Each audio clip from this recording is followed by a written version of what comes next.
Hop, c'est bon, l'enregistrement est lancé, on démarre. Donc, ensemble aujourd'hui, voici le programme qui nous attend. Alors déjà, excusez-moi d'avance si vous m'entendez parler du nez, je suis un petit peu, je suis un petit peu malade en ce moment.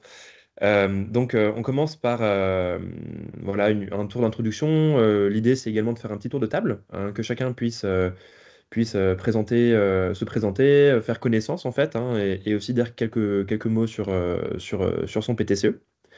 Ensuite, on va rebalayer en fait la politique nationale des PTCE. Dans quel cadre tout ce dispositif s'inscrit, les appels à manifestation d'intérêt PTCE que vous connaissez, hein, puisque vous avez tous été lauréats soit de l'AMI pour l'accompagnement, soit pour certains l'AMI pour le financement. On va rebalayer le fonctionnement de la cellule nationale d'animation, donc toute l'instance, hein, qui structure cette politique en France, avec donc l'offre de services nationale qui est également dispensée par les parties prenantes de cet écosystème. Et puis après, on balayera également comment cette politique et ce dispositif se déclinent dans notre région en Grand Est, avec la cellule régionale d'animation qu'on compose entre la DRETS Grand Est, le SGAR Grand Est, la région Grand Est, la Banque des Territoires et la CRES Grand Est. Et on va vous proposer en fait une offre de service qu'on a commencé à concevoir au sein de cette instance, la CRA, donc la cellule régionale d'animation. Et puis on conclura par un échange plus participatif. On vous donnera la possibilité également de proposer des choses, des sujets, des ressources, euh, des actions, etc. Voilà. Comme je le disais tout à l'heure, si vous avez des questions au moment, pendant qu'on présente, n'hésitez pas à prendre la parole, hein, euh, histoire que ça soit vivant. En sachant qu'à la fin, on aura également un temps d'échange plus libre. Voilà. Alors, donc, il faut savoir que en 2024, notre communauté des PTCE du Grand Est s'est agrandie on a 6 nouveaux PTCE qui ont rejoint la communauté, qui ont été lauréats de l'AMI accompagner l'émergence et le développement des PTCE. L'AMI qui s'appelait anciennement AMI Phase 1 PTCE, qui a changé de nom désormais. Et donc, ces PTCE-là vont pouvoir avoir l'occasion de bénéficier de l'offre de services qui est dispensée au niveau national et également, comme les anciens PTCE en Grand Est, de l'offre de services qu'on va déployer au niveau régional.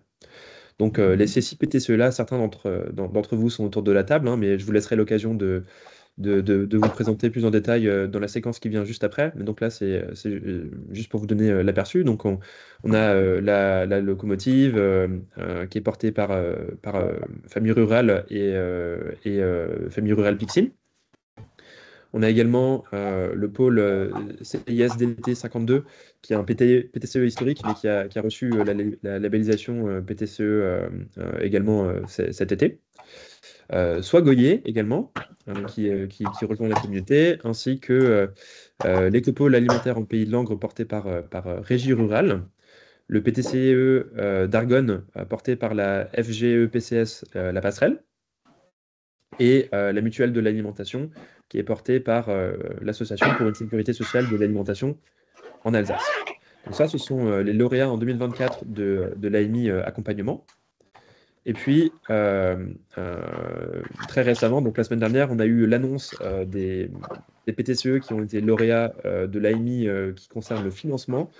Je ne sais pas si tout le monde a forcément eu la nouvelle, mais le communiqué de presse de l'État est paru en fin de semaine dernière. Pour ceux qui ne le savent pas, voici en direct l'annonce des 3 PTCE qui sont récompensés à hauteur de 100 000 euros pour soutenir l'animation des coopérations territoriales sur 2 ans. Nous avons Ecopark, qui est basé à Münster, l'Écopole alimentaire en Pays de Langres, qui en même temps a obtenu comme je le disais tout à l'heure, euh, l'AMI accompagnement, qui reconnaît sa qualité de PTCE, et puis Kaléidoscope à Strasbourg. Donc, ce que je vous propose maintenant, c'est une petite séquence où on va faire un tour de table en fait. J'ai mis quelques points d'infos, mais bien sûr, vous pouvez dire d'autres choses si vous le souhaitez, hein. Mais donc, l'idée, c'est de vous présenter vous, votre fonction, quelle est votre structure, où est-ce que vous êtes implanté, le PTCE que vous portez, en dire quelques mots également sur le territoire du PTCE, euh, dans quel secteur d'activité. Est-ce que si c'est un PTCE filière ou plutôt généraliste sur des questions d'emploi ou d'innovation sociale, par exemple.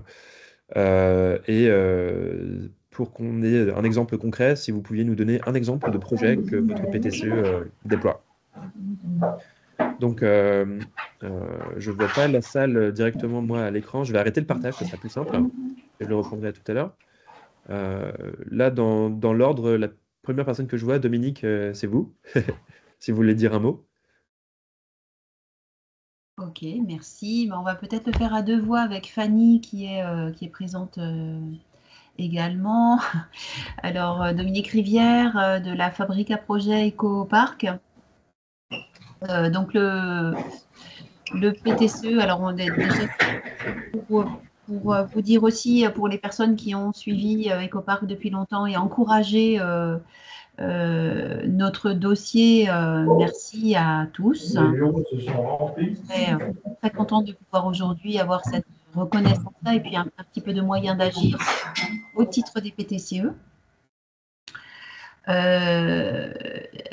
Donc Ecopark, donc moi je suis la fondatrice d'Ecopark, hein, il y a maintenant une douzaine d'années où on a démarré avec plutôt une activité, un métier de base qui est la fabrique à projet, FAPUS en Grand Est et fabrique à initiative autour du réseau national des FAI animé par la VISE.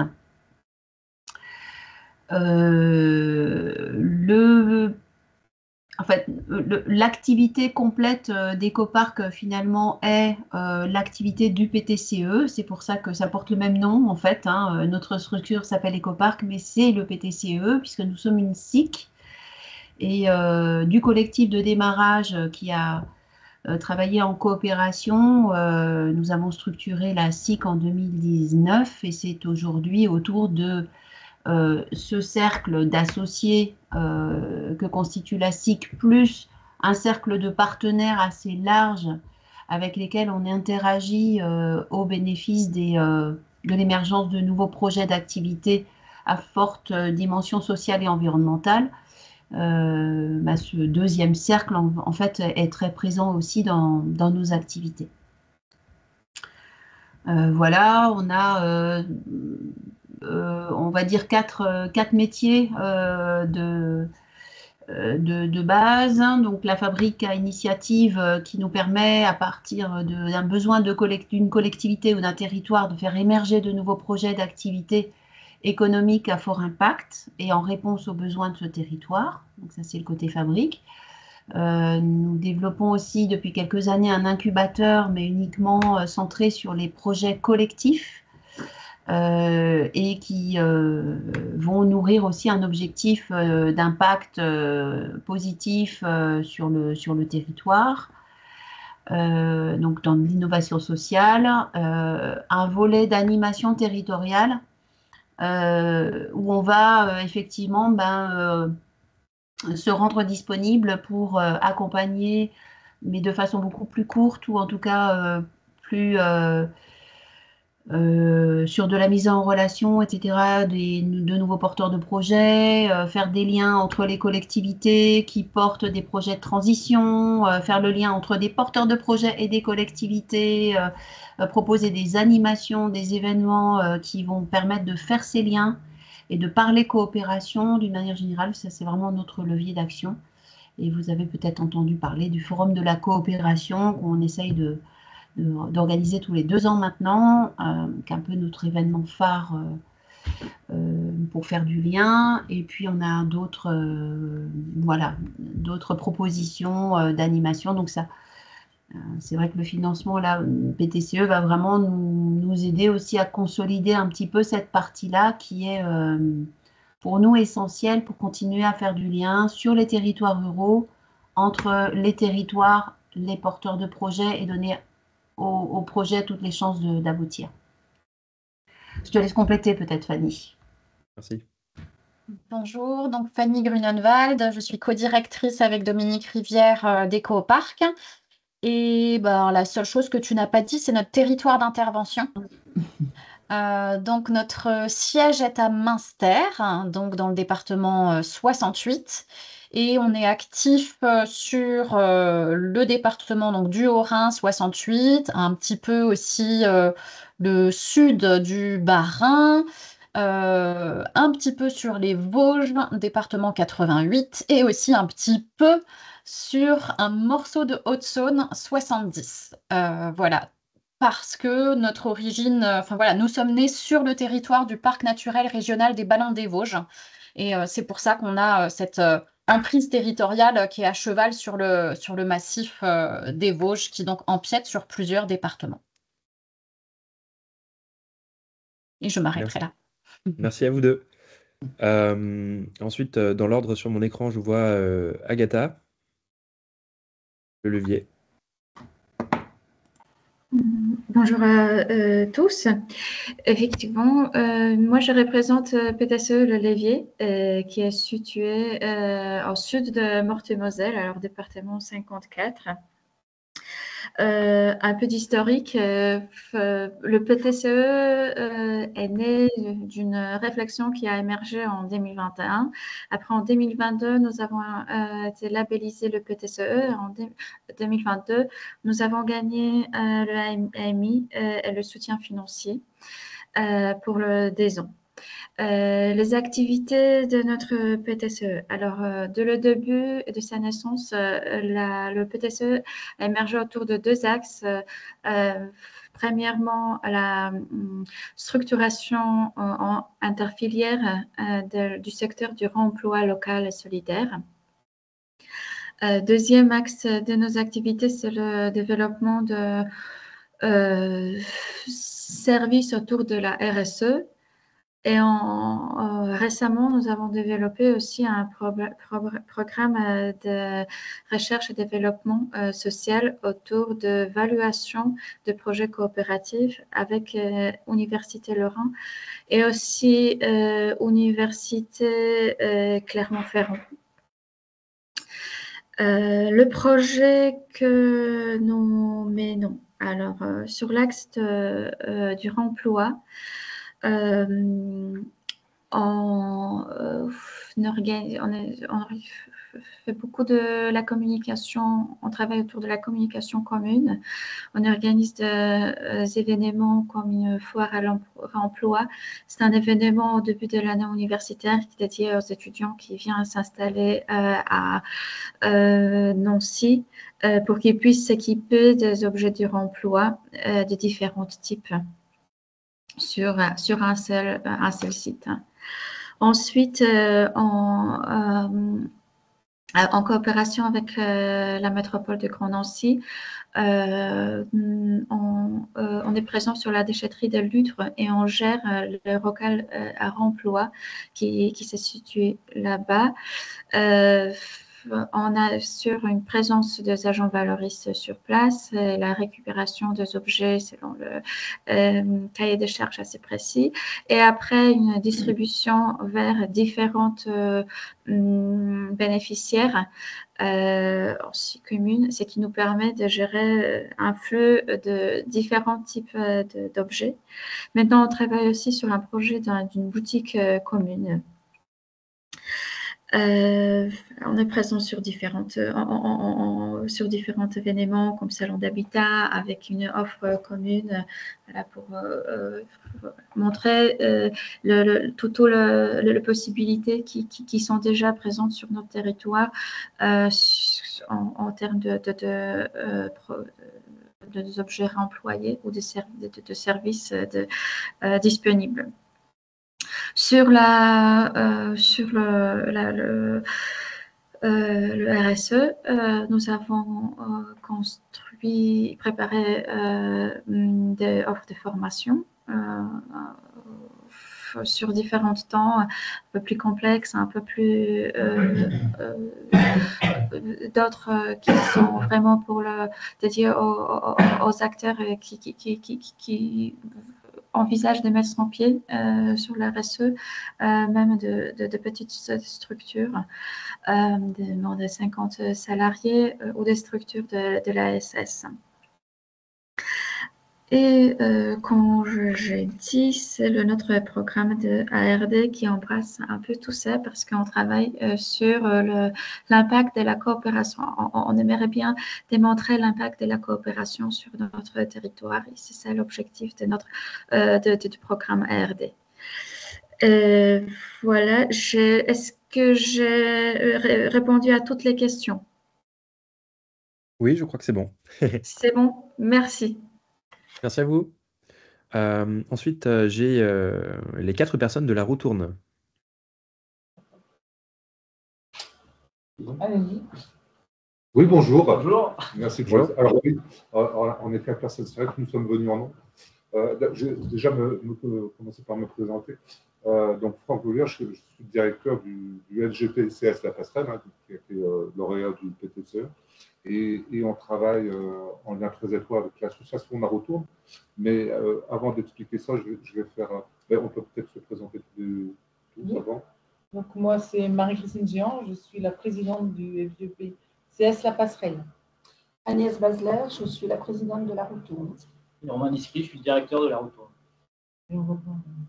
Et je vais commencer pour parler du territoire d'intervention. Donc, l'Argonne ardennaise, donc c'est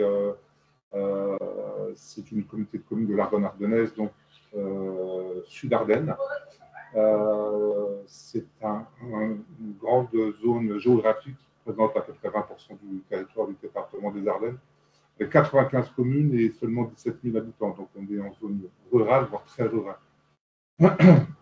Historiquement, le FGP, c'est une association qui est loi 1901, créée en 1966.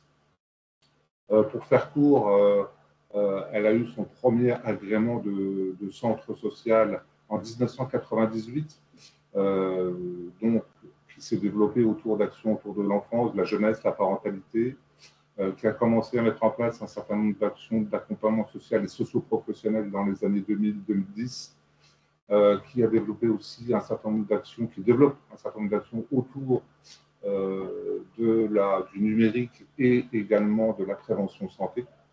Il y a une dizaine d'années, on a commencé à développer un certain nombre d'actions autour de l'aide à la mobilité en créant un transport à la demande pour répondre à de forts besoins en termes de mobilité sur le territoire. Pour répondre à ces besoins de mobilité, on a aussi développé des actions de mobilité inversée. On a créé des actions itinérantes qui s'appellent A+ dans le bus, qui ont également un agrément spécifique de la carte espace de vie sociale depuis 2022. Pour répondre à diverses demandes en termes de mobilité et de besoins sociaux, on a créé un chantier d'insertion en 2021 qui est devenue une association indépendante qui s'appelle La Roue Tourne, d'où des liens très forts entre nos deux associations. D'ailleurs, une convention de partenariat opérationnel et plus a été signée. Et pour parler de la Roue Tourne, je vais laisser parler nos amis de La Roue Tourne. Oui, donc comme Franck l'expliquait, La Roue Tourne, toute jeune association officiellement créée fin d'année 2023. Et voilà, dès la mise en place, on a souhaité parler de partenariat opérationnel, mais surtout de mise en place d'une forme de gouvernance commune. Donc voilà, on est déjà de fait dans une dynamique de coopération rien qu'entre nos deux structures. Et puis l'idée, c'est que voilà, on travaille avec un certain nombre de partenaires sur le territoire. Et cette logique de coopération s'applique déjà sur quelques actions opérationnelles. Et c'était essayer de structurer un peu plus ces coopérations informelles autour de la création d'un PTCE sur différents axes. Donc on a mis en avant la question de l'accès à l'alimentation. Voilà, on intervient, nos deux structures interviennent, mais d'autres aussi sur ces aspects-là. Il y a la Comcom qui nous sollicite voilà, pour mettre en place peut-être une épicerie solidaire itinérante. Donc voilà, ça pourrait être déjà la question de l'alimentation et de l'accès à l'alimentation, c'est vraiment quelque chose qui pourrait être au cœur des axes de développement du PTCE. Un aspect sur la transition énergétique aussi avec différents projets de solaire photovoltaïque, voilà, de centrales en autoconsommation. Donc, on aimerait pouvoir intégrer ces projets-là au sein du PCCE. Et puis un fort axe sur les droits culturels et puis l'accès à la culture et le développement des activités culturelles sur le territoire avec d'autres partenaires associatifs, etc. Donc voilà, c'est là-dessus qu'on souhaite déjà travailler en priorité et avec évidemment comme objectif d'avoir de l'ingénierie en commun et une mutualisation des moyens et des fonctions support. Voilà, à terme, c'est ce qu'on aimerait, ce qu'on souhaiterait viser sur le territoire. Voilà. Merci beaucoup. Ah, pardon. Vous vouliez compléter? Pas du tout. Non? Tout a été dit. Super. Merci beaucoup. Thibaut? Ouais, merci Mirko. Donc bonjour à tous. Je m'appelle Thibaut P. Je suis directeur de l'association Pixine La Locomotive. Donc nous, notre association et PTCE, il prend racine à Poitéran dans les Ardennes, donc territoire assez rural, un peu similaire à celui de l'Argonne en termes de nombre d'habitants divisé par le nombre de communes. Donc nous, pour remettre un peu le contexte de notre association et notre projet, nous on est né en 2018. En fait, c'est la commune de Poitéran et la Fédération Famille Rurale des Ardennes qui se sont mis ensemble pour initier la création d'un grand tiers-lieu sur le territoire qui prendrait place sur une ancienne friche ferroviaire.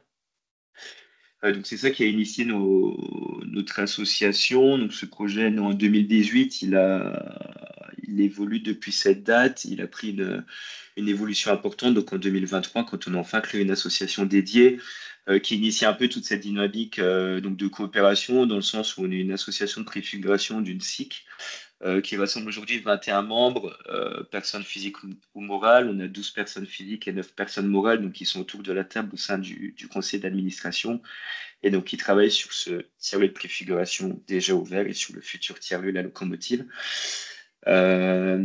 Sur la dynamique de coopération, on est aussi labellisé Fabrique de territoire depuis 2021. Donc c'est quelque chose qu'on initie aussi sur des sujets, notamment sur essayer d'initier des dynamiques de tiers-lieux sur le territoire dans les Ardennes et au-delà, et participer à des projets qui sont autour des transitions sociales, écologiques, etc.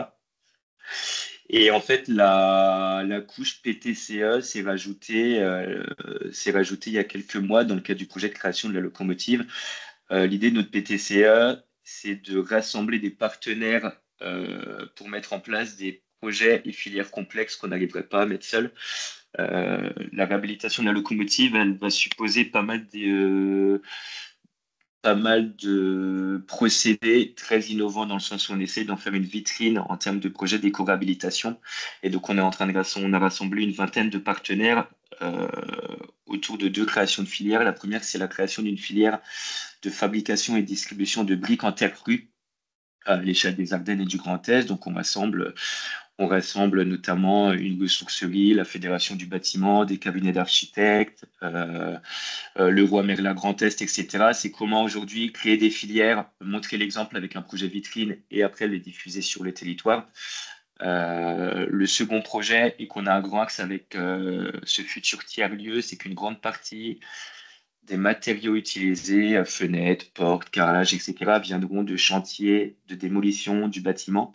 Donc, c'est la mise en place d'une filière de réemploi du bâtiment. Donc, là-dessus, on travaille notamment avec des bailleurs sociaux, avec des bureaux de contrôle, etc., sur comment documenter tout ça et permettre, en fait, de démocratiser l'utilisation de matériaux de réemploi dans les constructions de bâtiments. Et le troisième projet, qui est un peu différent, on travaille sur la création d'une filière de reconditionnement et de distribution de matériel informatique qui devrait profiter à l'ensemble du département. Voilà, donc aujourd'hui, nous, le côté projet, coopération, on l'avait déjà un petit peu. Là, l'idée, c'est vraiment un PTCE de filière pour l'instant, qui devrait être amené à évoluer au fur et à mesure que les filières se mettront en place. Donc voilà, en quelques mots, je pense que j'ai à peu près tout dit. Parfait, merci beaucoup. Ensuite, je vois Charles. Bonjour à toutes et à tous. Alors, j'espère que ça a fonctionné, parce que je vous entends, mais un petit peu difficilement. J'espère que vous m'entendez mieux que On moi. vous entend nickel. Ok, impeccable. Donc, je suis Charles Grandmotet, je suis directeur de la régie rurale à Vaillant et on représente le PTCE, donc Écopôle alimentaire en pays de Langres. Donc, on a eu 2 bonnes nouvelles récemment puisqu'on a été lauréat des 2 AMI. Donc, c'était une très bonne nouvelle au niveau de la régie et du PETR avec qui on a co-construit, on travaille sur le projet. Donc, nous, au niveau de la régie rurale, on est une structure d'insertion par l'activité économique. On porte un agrément atelier chantier d'insertion depuis 1997 et on accompagne à peu près 90 personnes donc éloignées de l'emploi dans le cadre de l'insertion professionnelle autour de différentes activités, dont le maraîchage. Donc, le projet du PTCE, on a été lauréat à des 2 AMI, mais on y travaille depuis un moment parce qu'en réalité, depuis 2019 jusqu'en 2023, on a commencé à travailler avec le PETR. Donc, le PETR, c'est un pôle d'équilibre territorial et rural du pays de Langres qui porte, eux, 2 projets, un PAT de niveau 2 et tout le volet éducation alimentaire. Donc, nous, au niveau de la structure d'insertion par l'activité économique, on travaille sur le maraîchage depuis l'an 2000. Donc, où on produit, on fait partie du réseau Jardin de Cocagne. Donc, on a une production de légumes maraîchers diversifiés bio. Et l'idée du PTCE, c'est comment, parce qu'on est situé sur le sud-Marnais, donc c'est un territoire qui est très rural, avec beaucoup de production, mais malheureusement, le territoire a perdu sa qualité d'autosubsistance depuis un moment. Et donc, toute l'idée de notre projet, c'est comment on va structurer la filière agricole bio locale pour pouvoir permettre de rendre accessible le bio au plus grand nombre, comment on va travailler avec la restauration collective. Et on s'est rendu compte, donc il y a eu plusieurs étapes à ce projet. C'est d'abord qu'on a créé une association qui s'appelle Plateau Bio. À l'origine, ça regroupait 7 producteurs bio locaux. Et l'idée, c'était parce que seule la régie, on n'est pas en capacité de répondre à la restauration collective parce qu'en fait, les besoins et les volumes sont trop importants. Donc, on s'est dit, on va se regrouper avec un groupe de producteurs partenaires locaux qu'on a élargi aujourd'hui. On a également, dans un second temps, créé un système de livraison parce que les agriculteurs, on a tous un peu la tête dans le guidon et on n'a pas forcément le temps au-delà de l'activité agricole, de gérer la partie livraison, le contact avec la restauration collective, etc. Donc, on a créé un service de livraison qui est géré par nos salariés en insertion. Ça va amener un 3e volet qui est toute la partie création d'emplois et la professionnalisation des personnes sur les métiers agricoles. Quand j'entends les métiers agricoles, on va parler à la fois parce que sur l'agriculture biologique, il y a beaucoup plus de tâches manuelles. Donc, comment on va former, nous, nos salariés en insertion et pouvoir répondre aux besoins en main-d'œuvre qualifiés de la filière agricole bio locale, mais jusqu'à la partie logistique, livraison, etc. Et on travaille également, le 4e volet de ce PTCE, c'est comment on va s'adapter au changement climatique. Donc, on travaille avec la Chambre d'agriculture et Bio Grand Est sur la création d'un GI2E, où l'idée, c'est de voir comment, en faisant le point avec l'ensemble des partenaires, comment on va adapter notre production pour pouvoir s'adapter au changement climatique. Et derrière ça, on aimerait pouvoir après essaimer ce projet à travers les différents réseaux dont on fait partie et auxquels on adhère, dont Jardin de Cocagne, dont je vous ai parlé juste avant. Voilà. Merci beaucoup. Ensuite, j'ai Alexiane. Oui, bonjour à toutes et tous. J'espère que vous m'entendez bien. On t'entend bien. Super. Je m'appelle Alexiane Javelot et je travaille pour Kaléidoscope, qui a eu également l'honneur d'être lauréat de l'AMI PTCE pour le financement. Donc, Kaléidoscope, en fait, est PTCE depuis 2016. On est sur le territoire de Strasbourg et on agit majoritairement dans le quartier du Port du Rhin, de la COP et tout le territoire strasbourgeois et un petit peu aux alentours. Donc, en fait, on est un PTCE depuis 2016 et on s'est formé en SIC en 2019. Et maintenant, en fait, on est un tiers-lieu. On a aménagé, on s'est installé dans nos locaux en 2023, donc on va bientôt fêter nos 2 ans. Et dans ce tiers-lieu, on a actuellement une boutique de l'économie sociale et solidaire, un café 100% végétal, un lieu ressource pour l'emploi transfrontalier, pour que toute personne ayant des questions sur l'emploi en Allemagne et en France puisse venir prendre les informations où elles veulent. Et ensuite, on a des bureaux partagés, coworking. On est actuellement une centaine de travailleurs sur le lieu, et voilà, dans 3000 mètres carrés. Voilà, on est un PTCE plutôt multifilière en fait, et plutôt général. Et notre but, c'est de faire de l'animation de projets de territoire grâce à ce tiers-lieu, et avec une dimension transfrontalière, parce qu'en fait, pour celles et ceux qui ne sont pas de Strasbourg, on est dans un quartier qui, un arrêt de tram plus loin, en fait, on est en Allemagne. Donc on est vraiment à la frontière entre la France et l'Allemagne. Donc on a cette dimension qui est très importante pour nous. Et donc, on est un tiers-lieu en fait dédié à l'économie sociale et solidaire, à l'emploi, à l'innovation sociale, avec de forts principes d'éco-responsabilité. Thibaut, tout à l'heure, vous parliez d'un chantier comme ça en utilisant du réemploi. Kaléidoscope en a beaucoup utilisé. On a notamment travaillé avec l'association BOMA. Je ne sais pas si vous en avez entendu parler, si ça vous donne d'autres pistes pour votre chantier. Voilà un peu ce que je peux dire. Et un exemple de projet, ça fait 2 ans qu'on organise les kaléidoscopies. Donc, c'est une sorte de micro-festival des transitions au pluriel, donc transition écologique, sociale, économique. Et donc, on rassemble tous les acteurs de notre écosystème, que ce soit nos coworkers ou les partenaires. Et on organise en fait des événements professionnels et grand public pour sensibiliser à toutes ces questions. Voilà. J'espère avoir répondu et avoir été claire sur ce qu'est Kaléidoscope aujourd'hui. Super, merci beaucoup Alexiane. Ensuite, Valérie François. Votre micro est coupé. Oui, bonjour, je vais présenter le PTCE 6DT 52 avec François Robin, qui est président. Donc, c'est un PTCE historique, hein, comme l'a dit effectivement Mirko. On est PTCE depuis 2014, sous forme association loi 1901 et créé en 2013. Et donc, on est un PTCE généraliste dans le secteur de la Haute-Marne, le département de la Haute-Marne, et on développe effectivement des projets de territoire sur effectivement différents secteurs d'activité. On a beaucoup travaillé sur l'économie circulaire, sur la création aussi de nouvelles structures industrielles, semi-industrielles, avec effectivement une offre d'insertion. Donc c'est vraiment le fil conducteur. Travailler vraiment sur la transition sociale et écologique. Et depuis quelques années, on se centre sur l'ingénierie de projet. Donc, je suis chef de projet à temps partagé depuis bientôt 3 ans. Et donc, de ce fait, on a eu le plaisir de vous accueillir en mars dernier, fin du premier trimestre 2024, en journée inter-PTCE, au sein d'un porteur de projet qu'on avait accompagné après une étude sur effectivement le réemploi de matériel numérique à prix solidaire.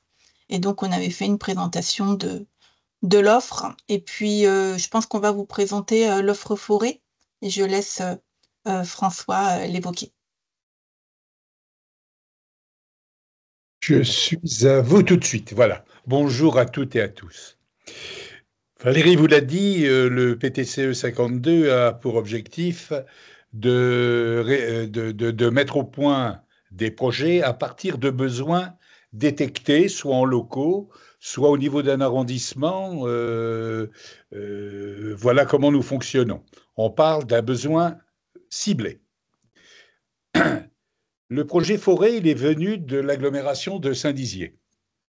Vous allez me dire, une agglomération avec un besoin dans le domaine de la forêt. Ben oui, parce que nous sommes en Haute-Marne, le département le moins peuplé du Grand Est, et la ruralité est présente partout, certes avec des différences en fonction de la localisation dans le territoire, mais la densité moyenne du département est très faible, 170 000 habitants, ça vous donne déjà une certaine idée.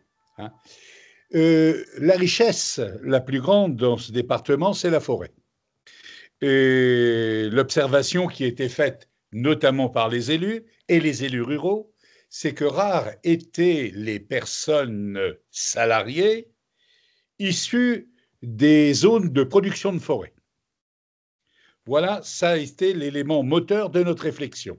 Et à partir de là, avec moult partenaires, professionnels, élus, etc., on a vraiment mobilisé le banc et l'arrière-banc, tout en défrichant la façon dont la forêt était organisée. C'est pas une mince affaire. Nous en sommes arrivés effectivement à un schéma que nous allons proposer.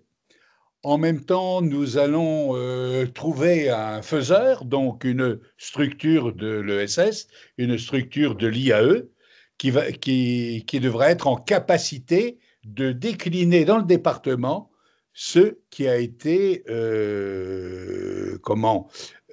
écrit et bien sûr l'adapter en fonction de ses réalités. Hein. Voilà comment nous travaillons à partir de besoins détectés par des responsables à quelque niveau que ce soit, associatif, politique, économique. Hein. Les milieux économiques sont extrêmement partenaires avec nous, hein, et notamment dans l'industrie et le bâtiment. Hein. Voilà, tous nos projets sont déclinés comme ça. Voilà, si vous avez des questions, je vous en prie, allez-y, posez. Hein. J'espère que ce projet-là pourra démarrer courant 2025, début de l'année 2025. Voilà. Merci beaucoup.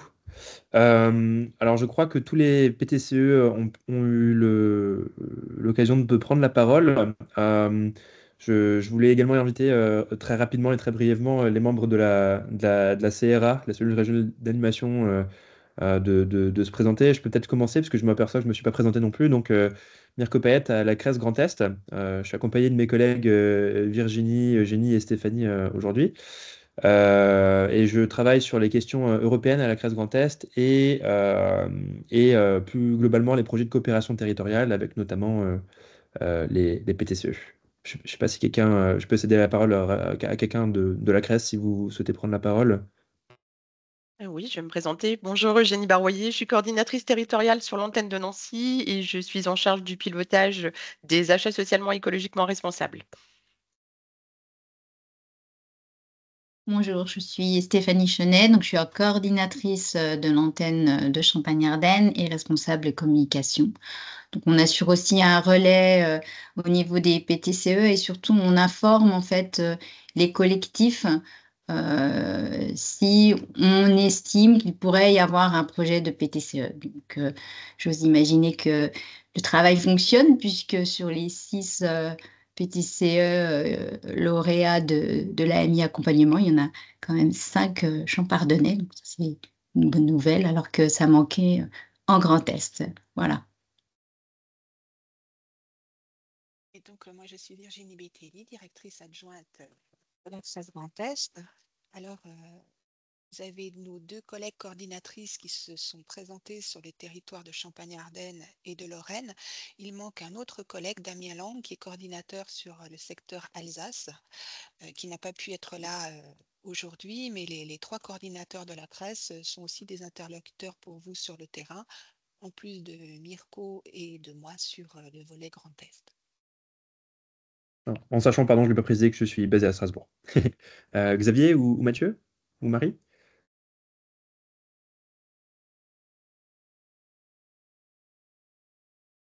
Allez, je désigne pour aller plus vite. Vas-y, Xavier.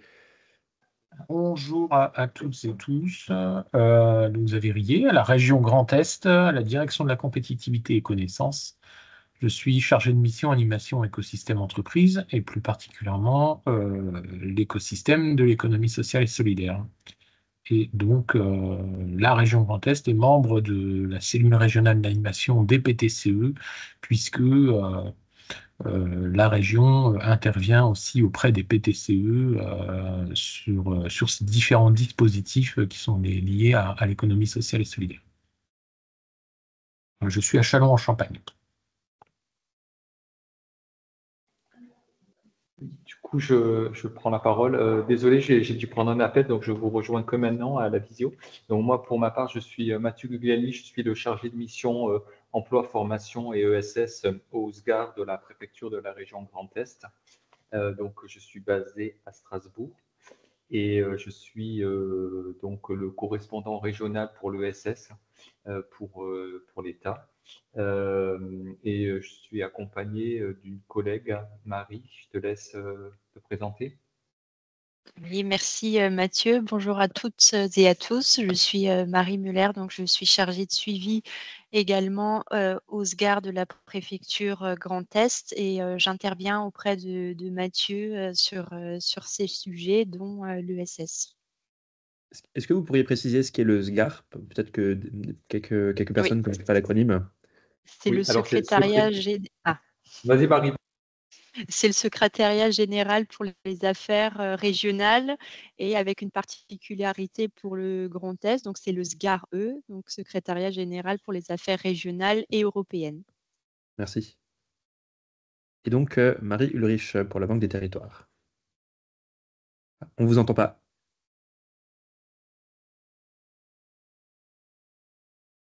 C'est mieux? Je crois qu'on vous a entendu. Est-ce que vous m'entendez là? Oui, là c'est bon. Ah, bon, excusez-moi, quelques soucis de son. Bonjour, alors je me présente, Marie Ulrich, je représente la Banque des Territoires à la direction régionale Grand Est. Je suis chargée de coordination sur les sujets d'économie sociale et solidaire en lien avec nos équipes du développement qui sont situées sur nos 3 sites à Châlons, Strasbourg et Nancy. Et moi-même, je suis basée sur Strasbourg. Et effectivement, nous sommes identifiés effectivement dans la cellule régionale d'animation. Merci beaucoup. Alors, je crois que c'est bon, tout le monde a pu prendre la parole. J'avais prévu à peu près 15-20 minutes pour ce temps. Au final, on a dépassé. C'était un petit peu utopiste de ma part, mais en même temps, je pense que c'était super important ce temps d'interconnaissance pour également en apprendre plus sur tous vos projets dans les territoires. Donc, je vais essayer de rattraper le retard. Hop, est-ce que vous voyez mon écran? Oui, merci. Alors, donc, comme je l'indiquais en début de webinaire, on va vous refaire un balayage de la politique nationale des PTCE. Souvent les PTCE, on a plusieurs définitions. Moi-même, quand je parle à des partenaires, je parle des PTCE comme étant des collectifs d'acteurs de l'ESS et d'entreprises classiques et avec d'autres universités de partenaires publics, etc., qui consolident des projets de développement économique et social sur leur territoire dans un souci de transition écologique en utilisant la coopération, la mutualisation de moyens et l'innovation sociale.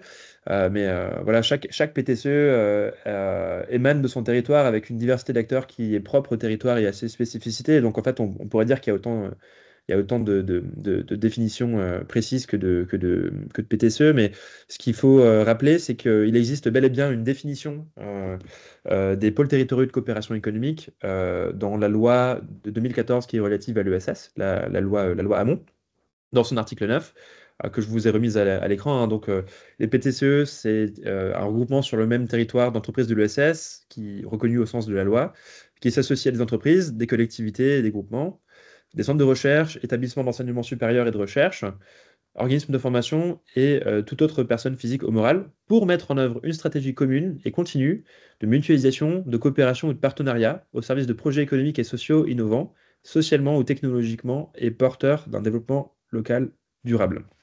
Donc voilà, en tout cas, si un jour on vous demande ce que vous êtes en tant que structure et que vous avez des difficultés à expliquer ce qu'est un PTCE, vous pouvez référer à cette loi. Il me paraissait important de le remettre. Alors, à ces éléments de définition, il y a eu une autre brique qui s'est ajoutée en 2023 dans le cadre des travaux de la cellule nationale d'animation, donc qui anime et coordonne le dispositif des PTCE avec l'État au niveau national. Et donc, ces travaux de caractérisation, se basant sur des entretiens avec plusieurs PTCE au niveau national, ont débouché sur trois fonctions stratégiques qui ont été identifiées, à savoir l'innovation territoriale, mais également l'ingénierie et la mise en œuvre de projets, qui sont, on va dire, les deux fonctions qu'on va retrouver majoritairement dans quasi tous les PTCE. Et puis, à ces deux fonctions s'en rajoute une troisième qui, elle, pour le coup, est peut-être plus rare sur les PTCE qui ont été rencontrés. C'est une fonction de recherche, d'innovation et de développement. Donc, en fait, de la R&D sociale au service du territoire et des parties prenantes. Voilà.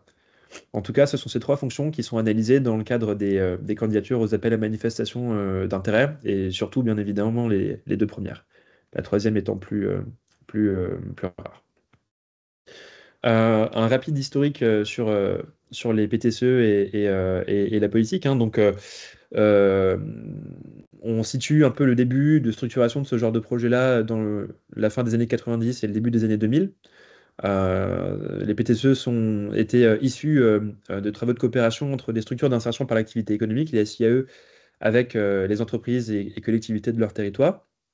Et on avait déjà des premières formes de coopération qui sont structurées avec les groupes économiques solidaires, les GES, et ce qui allait devenir les PTCE en associant plus de parties prenantes. Et il faut savoir qu'il y a eu toute une mouvance en fait avec les réseaux de l'ESS qui s'est développée en parallèle de la politique des pôles de compétitivité, que vous connaissez peut-être, hein, qui est plutôt orientée sur financer de la coopération entre grandes entreprises pour faire des projets d'innovation technologique. Voilà. Et donc, les acteurs de l'ESS se sont mobilisés à la fin des années, au début des années 2010 pour trouver des solutions à la crise financière. Et il y a eu un programme de recherche-action national qui a été mené par l'ensemble des grands réseaux généralistes de l'ESS, donc le labo de l'ESS, le RTES qui regroupe les collectivités territoriales engagées pour l'ESS, le CNCRES, donc c'est l'ancêtre de ESS France, CORAS pour le réseau des structures d'insertion, et le mouvement pour une économie solidaire, avec une vingtaine de ce qu'on a appelé des pôles témoins, qui ont en fait été les premiers PTCE identifiés. Et donc tout ça a mené entre 2013 et 2016 à, d'une part, la reconnaissance légale des PTCE dans la loi que je vous citais tout à l'heure, avec la publication de 2 appels à projets nationaux, je crois que c'était 2014 et 2016, qui ont permis de financer une trentaine de PTCE. Il y a eu une pause ensuite, pendant plusieurs années, jusqu'à ce qu'il y ait une relance des PTCE en 2020, à l'initiative du labo de l'ESS et des réseaux de l'ESS, qui ont réalisé une étude commandée par la secrétaire d'État chargée à l'ESS de l'époque, Olivia Grégoire, qui est maintenant ministre sur les PME. Et il y a une actualisation de la charte des PTCE qui est maintenant le ciment de cette communauté nationale et qui est un prérequis pour pouvoir candidater aux AMI. Et donc, depuis 2021, avec cette relance, nous avons une politique qui est continue jusqu'à maintenant, avec 2 appels à manifestation d'intérêt sur lesquels je reviens juste après. Et en 2022 et en 2023, il y a eu un travail effectué au niveau de la cellule nationale d'animation, avec notamment le réseau CORAS qui a été missionné avec le recrutement d'un animateur national du bouquet de services des PTCE pour coordonner tout ça et faire le lien avec les instances régionales que sont les cellules régionales d'animation, dans lesquelles nous travaillons nous. Et donc, il y a un dispositif avec tout un bouquet de services qui vous est accessible par ce biais. Et en 2023, donc l'an dernier, on comptait environ 200 PTCE identifiés, recensés et reconnus en tant que tels sur le territoire français, en sachant qu'il y a beaucoup d'autres dynamiques de coopération territoriale qui auraient le potentiel de devenir des PTCE. Donc, en réalité, vous êtes peut-être bien plus nombreux que cela. Et actuellement, en Grand Est, on a 18 PTCE qui sont reconnus comme tels. Et on tenait également à le souligner, cette année, avec l'AMI Financement, on a eu 3 PTCE récompensés, donc qui ont qu'on citait tout à l'heure. Et on a été la région qui en a compté le plus cette année, donc on peut s'en féliciter. Voilà. Rapidement sur l'articulation de la politique. Donc, depuis 2021, le ministère de l'économie, des finances, de la souveraineté industrielle et numérique, par sa direction générale du Trésor, mobilise 2,5 millions. Ah, pardon, mais je crois que le ministère a peut-être changé de nom entre-temps, donc excusez-moi si j'ai fait une erreur. Donc 2,5 millions par an, dont plus de la moitié, donc 1,5 million, sert à financer 15 lauréats via l'AMI pour financer le développement des PTCE à hauteur de 100 000 euros sur 2 ans. Et puis l'autre moitié, un petit peu moins, 1 million, sert à financer l'animation du dispositif de soutien des PTCE lauréats de l'AMI permanent pour accompagner l'émergence et le développement des PTCE, donc l'AMI entre guillemets phase 1. En sachant que le bouquet de services est bien entendu accessible également pour les lauréats de l'AMI financier. Voilà. Donc, ensuite, vous avez un échelon d'animation nationale, donc la cellule nationale d'animation, la CNA, qui coordonne la politique avec l'État et qui développe et anime l'offre nationale et qui participe donc à l'instruction des dossiers de candidature à l'AMI sur le financement et qui déploie un portail que vous connaissez peut-être qui s'appelle info-ptce.fr, donc c'est le portail national des PTCE. Où vous allez retrouver des portraits de PTCE, les actualités, toute l'offre de services et des informations sur la politique nationale. Et donc ensuite, le dernier échelon, au niveau régional, ce sont les 14 cellules régionales d'animation. Donc c'est le pendant de la cellule nationale d'animation. Donc la mission de la CRA, des CRA, c'est d'accueillir, d'informer, d'orienter les PTCE à un échelon de proximité. D'offrir des offres de services régionales qui sont complémentaires à celles qui est déployées au niveau national, et également de participer sur l'instruction des candidatures aux 2 AMI, appel à manifestation d'intérêt. Donc ça, au niveau national, en 2023, ça a représenté 95 acteurs dans ces instances, donc dans les 14 CRA, dans lesquels vous retrouvez principalement le triptyque des CRES, la région et les services déconcentrés de l'État. Mais également d'autres, selon les régions, d'autres acteurs, comme par exemple, et d'ailleurs comme chez nous, la Banque des Territoires, des acteurs de la recherche, les agences de développement local, des réseaux dans l'ESS et de l'IAE, etc. Parfois des départements également. L'offre de service national à laquelle vous avez tous accès se décline de la façon suivante. Vous avez 2 natures de services, 3 même on pourrait dire, puisqu'il y a également la communication de newsletters avec des informations, mais voilà, ils ne le valorisent pas en tant que tel au niveau national. Alors d'une part, vous avez des accompagnements, soit collectifs, soit individuels. Donc individuel, vous pouvez solliciter des transferts de savoir-faire entre PTCE pour vous faire accompagner et par un parrainage en fait, compagnonnage entre PTCE sur une thématique sur laquelle les 2 PTCE se mettent d'accord. Vous avez la possibilité de saisir CORAS et le RTES sur des questions juridiques relatives à votre PTCE.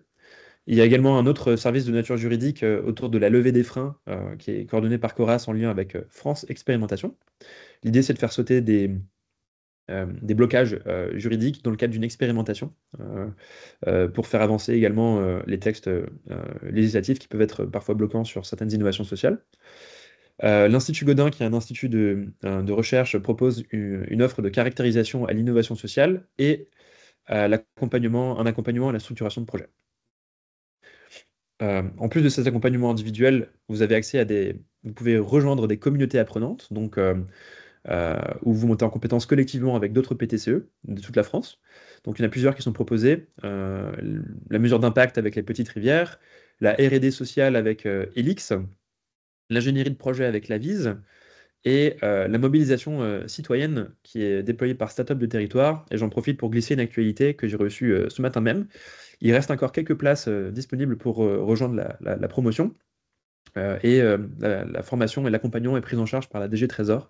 Donc je vous mets un lien vers le flyer et le programme de l'accompagnement si ça vous intéresse, en sachant que je remettrai l'information dans la newsletter des PTCE régionales qui partira partira en fin de cette semaine, avec bien sûr le PowerPoint qu'on est en train de présenter.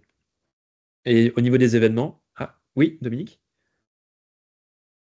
Oui, juste pour compléter sur l'ingénierie de projet, sur la communauté apprenante ingénierie de projet, c'est EcoPark notamment qui accompagne les PTCE sur cette partie-là.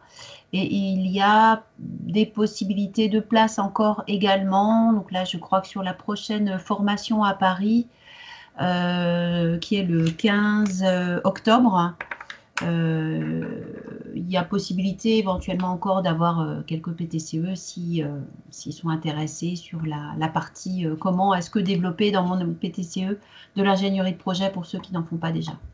Voilà. Parfait. Merci beaucoup pour le complément. Est-ce que ça serait possible de m'envoyer peut-être un lien ou un document que je puisse relayer dans la newsletter? Oui, sûrement, ouais, je vais faire ça. Merci beaucoup. Et en sachant donc que la communauté apprenante sur la mobilisation citoyenne, Startup de territoire, c'est également un PTCE apporté par le Labo des partenariats à Strasbourg qui a dû annuler sa présence aujourd'hui parce que la personne était malade. Voilà. Mais donc, on a des PTCE en niveau régional qui sont impliqués dans cette, comme on le voit avec EcoPark également, dans ce bouquet national. On a des webinaires nationaux qui sont proposés et qui sont enregistrés et rediffusés sur la chaîne YouTube info du portail des PTCE. Donc vous avez le lien également. Donc par exemple, il y a des choses qui ont été proposées sur les fonds européens et les liens avec les dynamiques territoires zéro chômeur de longue durée, par exemple.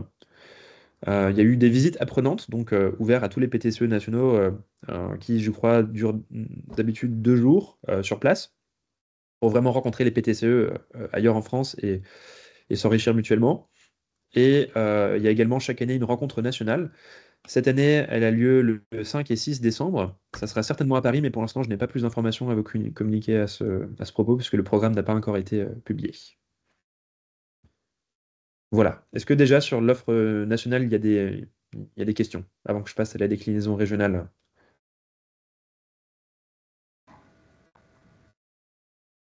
Oui, Mathieu? Des compléments peut-être? Pardon.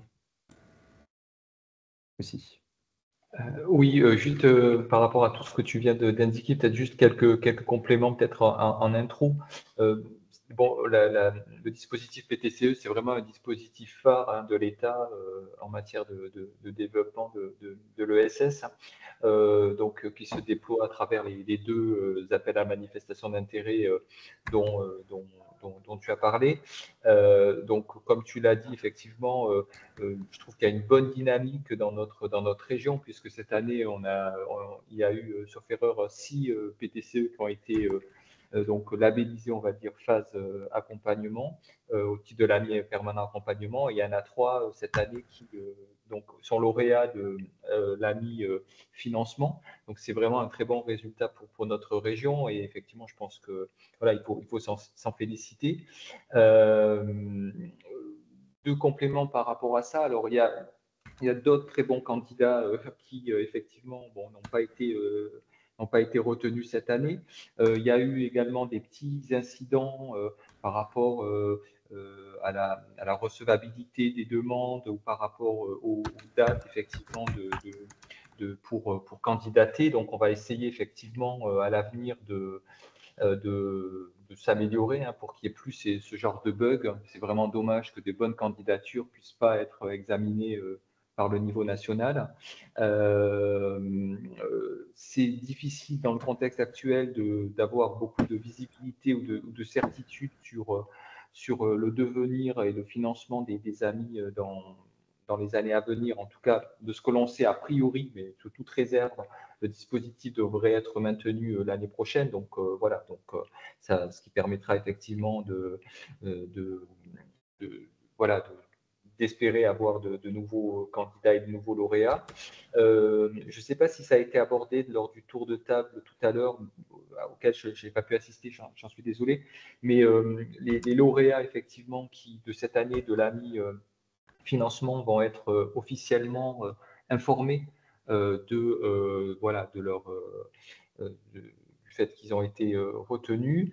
Ceux qui ne l'ont pas été, qui ont candidaté, qui ne l'ont pas été, vont également être informés officiellement avec une explicitation des motifs qui ont fait que leur candidature n'a pas pu être retenue.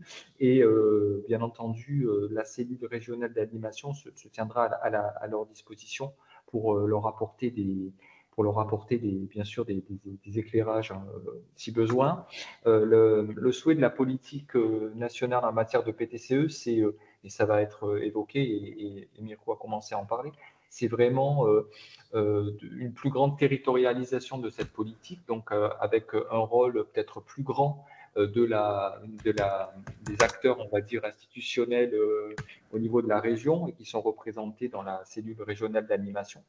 Donc, pour à la fois accompagner des PTCE qui se constituent, qui veulent se constituer, et pour également mieux accompagner les PTCE qui sont déjà constitués, qui sont lauréats des appels à manifestation d'intérêt, et avec,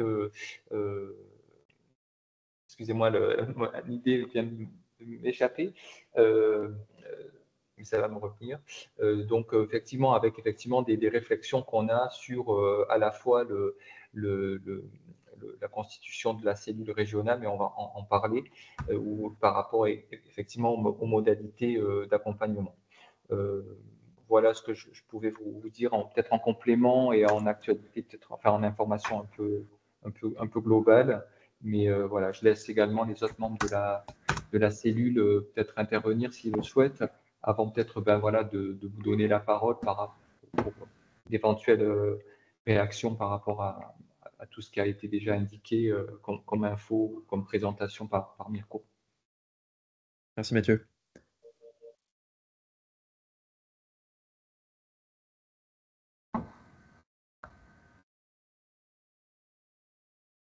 Est-ce que quelqu'un souhaite prendre la parole pour réagir, poser une question, apporter un complément peut-être?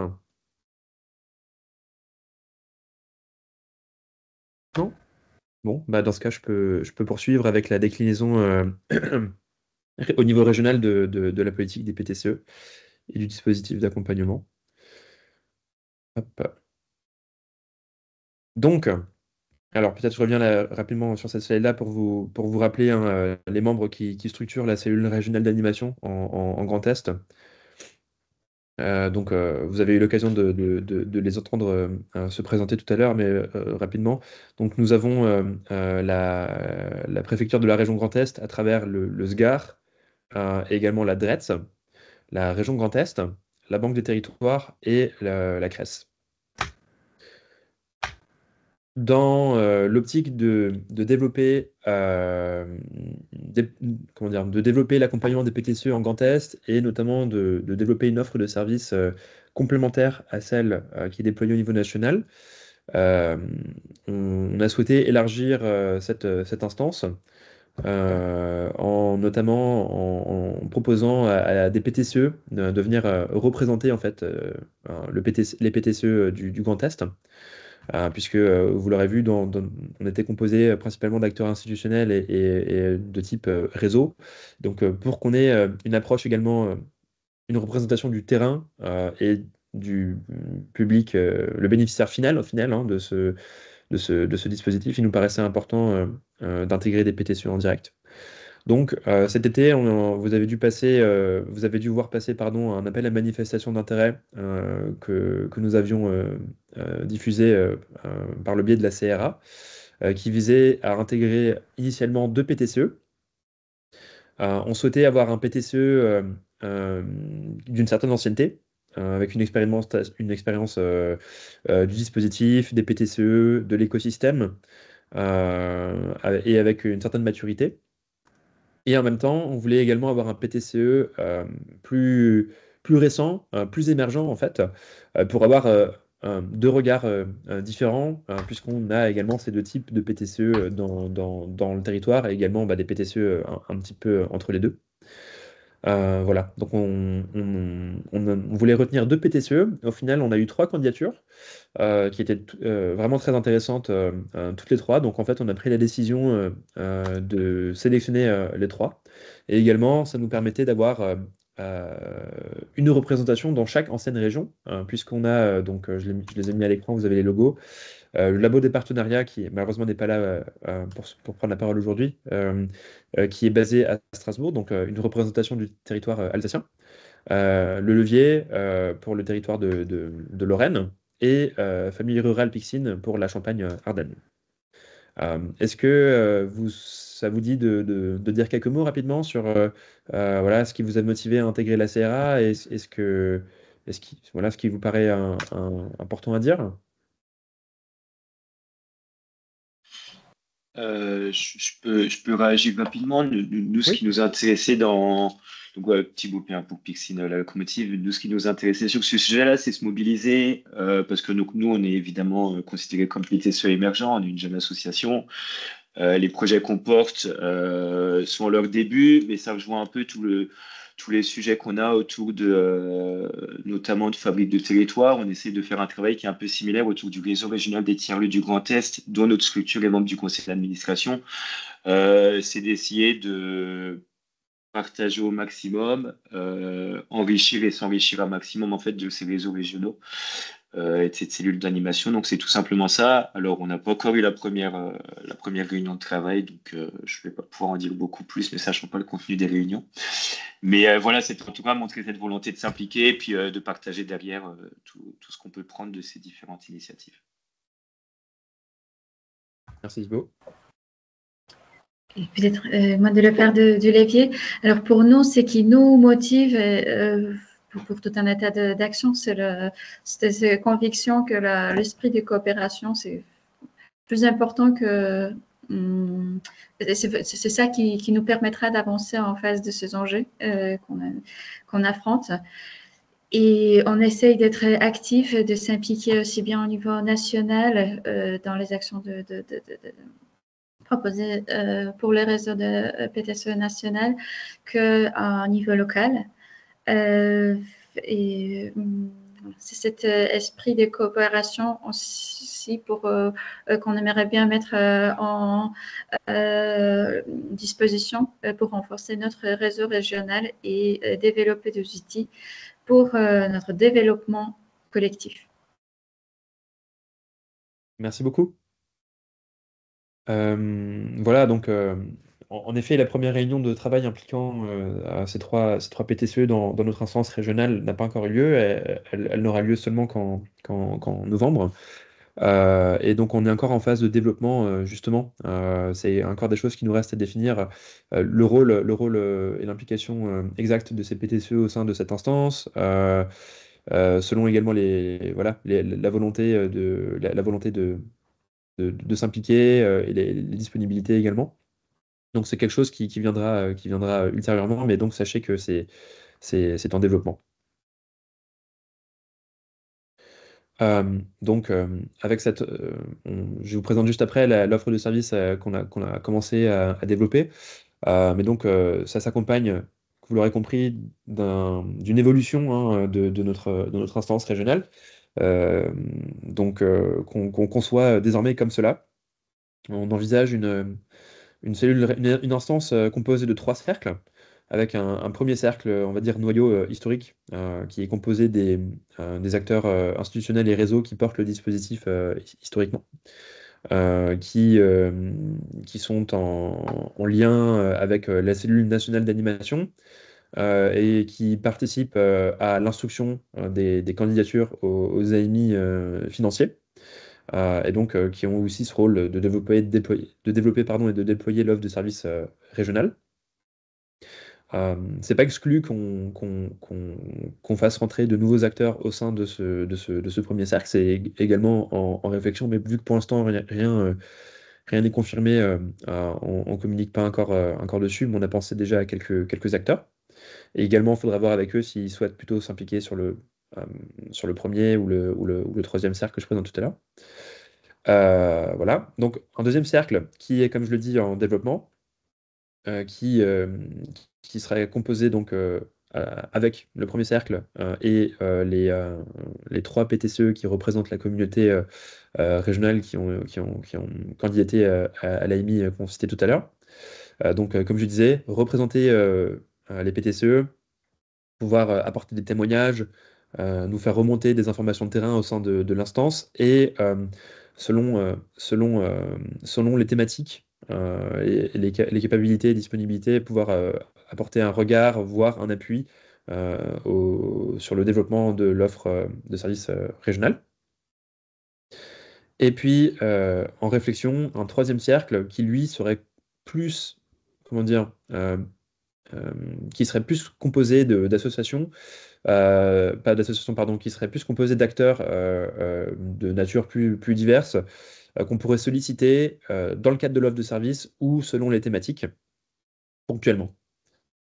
Voilà, par exemple sur l'économie circulaire, sur la levée de fonds, par exemple, des acteurs de ce genre-là. Donc eux qui seraient plutôt dans une logique peut-être de partenariat que vraiment partie prenante de la gouvernance du dispositif. Je ne sais pas si Mathieu, Marie ou Xavier, peut-être vous souhaitez apporter un complément à ce niveau-là.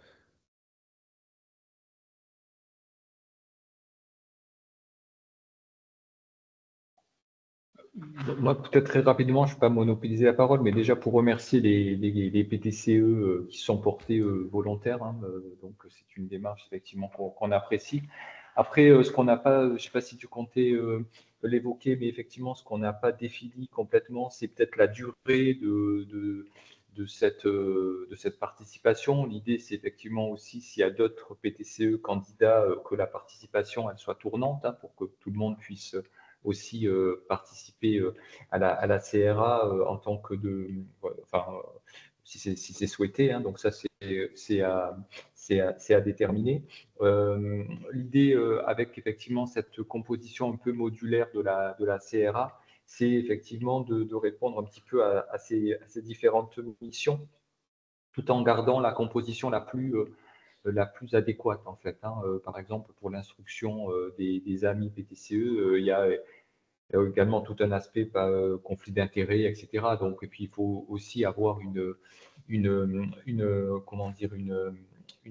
un nombre raisonnable de personnes, puisqu'il y a des grilles des critères. Hein, évidemment, hein, c'est pas arbitraire les avis que l'on donne. Hein, c'est des avis qui s'appuient sur des grilles d'indicateurs et de critères. Donc voilà, on a un travail objectif à faire et il faut effectivement dégager une position évidemment la plus consensuelle possible de la CRA. Donc il faut aussi que cette cellule, par rapport à sa mission d'instruction des AMI, soit opérationnelle et soit efficace.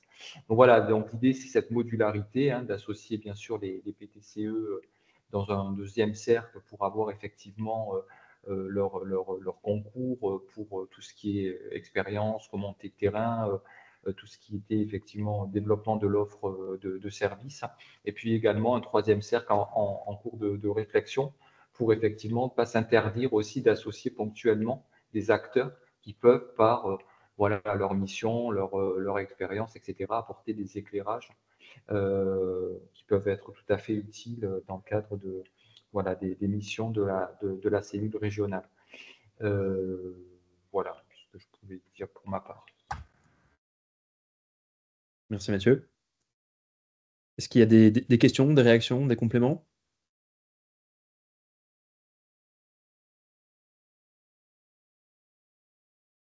Dans ce cas, je poursuis sur l'offre de service.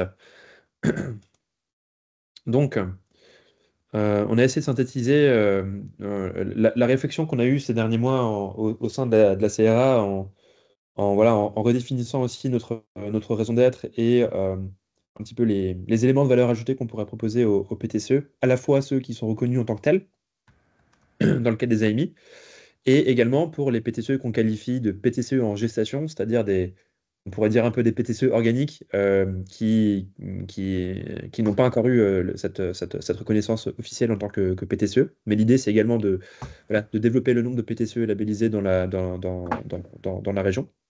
Donc, sur la raison d'être, la cellule régionale d'animation, c'est le relais du dispositif de soutien des PTCE sur le Grand Est, avec une échelle d'intervention en proximité, non seulement pour promouvoir le modèle des PTCE et tout le dispositif qui gravite autour, et également les PTCE du Grand Est. Animer ce réseau régional, donc voilà ce qu'on essaye de faire notamment à travers ce webinaire avec un petit peu d'interconnaissance. Participer à l'instruction des AMI PTCE et promouvoir ces AMI, donc faire en sorte qu'il y ait de nouveaux PTCE qui viennent candidater. Et favoriser la bonne coopération de l'écosystème régional au service des PTCE. Donc ça veut dire également faire intégrer par les interlocuteurs de l'ESS globalement sur le territoire ce qu'est un PTCE, les spécificités de votre modèle, etc. Donc il y a un fort enjeu de communication et de pédagogie autour de ça. Et ensuite, une mission qui relève plutôt de l'accueil, du suivi, de l'orientation et du développement des PTCE. Et donc pour cela, on a réfléchi à deux blocs de services. Donc je commence parce qu'il est plus court par l'offre de services pour les PTCE en gestation, qui a priori vous ne vous concerne pas puisque vous êtes tous, déjà reconnus en tant que PTCE, mais pour information, voilà, on pensait à organiser, créer de l'information, de la ressource pour situer en fait le modèle, le cahier des charges des pôles territoriaux de coopération économique parmi les autres formes de coopération territoriale qui existent dans l'ESS. On peut citer certains tiers-lieux, les territoires à zéro chômeur de longue durée. Tout à l'heure, Ecopark, vous citiez les fabriques à projet, par exemple. Donc, situer le modèle des PTCE et voir les complémentarités. La possibilité pour ces PTCE en gestation, ces futurs PTCE, de solliciter la CRES pour un premier niveau d'information, sensibilisation sur le cahier des charges, la politique et les AMI, comme ce qu'on vous a présenté en introduction, tout à l'heure dans mes slides. Voilà, un appui à la candidature aux AMI, donc répondre aux interrogations, préciser le cahier des charges et émettre des avis. Et puis un accès à la page PTCE qu'on va mettre à jour sur le site de la CRES Grand Est et sur laquelle on va centraliser toute une diversité de ressources. Donc notamment, on aimerait pouvoir rendre accessibles les contacts des PTCE du Grand Est pour que vous puissiez être visibilisés et que des structures puissent par exemple être en capacité de pouvoir vous poser des questions. Voilà. Un nombre de ressources avec des publications et des actualités et des opportunités. Voilà. Donc ça serait globalement, bien sûr, vous en bénéficieriez aussi en tant que PTCE labellisé. Mais donc ça serait public sur le site de la CRES. Et donc ensuite, le deuxième bloc, l'offre de services pour les PTCE, cette fois labellisés. Donc il y aurait un suivi et une orientation, si besoin, vers l'offre nationale et ou des experts avec lesquels on pourrait faciliter une prise de contact selon les problématiques. Un appui à la candidature à l'AMI financier, donc voilà, pouvoir répondre aux interrogations, le cahier des charges, émettre des avis sur les candidatures. La CRES proposera également dans ce bloc-là un appui renforcé à certains PTCE qui le solliciteraient sur l'accès aux fonds européens. Comme je vous le disais, moi tout à l'heure, je travaille sur les PTCE, mais je travaille également sur les fonds européens. Donc n'hésitez pas à venir me voir à ce propos. Il y a des financements sur l'ESS, tout comme il y a des financements sur l'économie circulaire et d'autres. Hein. Donc on a également une ressource à ce niveau-là pour vous. Voilà, partager les enjeux des PTCE au sein des parties prenantes de la CRA, puisque voilà, vous avez vu, il y a un certain nombre d'acteurs institutionnels qui sont dans cette instance-là, qui portent des dispositifs également, qui ne sont pas forcément de facto fléchés PTCE, mais qui peuvent être mobilisés, puisque parfois ils visent les structures de l'ESS. Donc l'idée, c'est aussi de pouvoir faire circuler les problématiques et les dispositifs en interne pour vous les rendre plus accessibles. Alors bien sûr, dans le respect des règlements d'intervention et d'équité entre les bénéficiaires, Je ne sais pas si, Mathieu ou Xavier, vous qui portez des dispositifs financiers, vous souhaitez peut-être compléter sur ce point-là spécifiquement?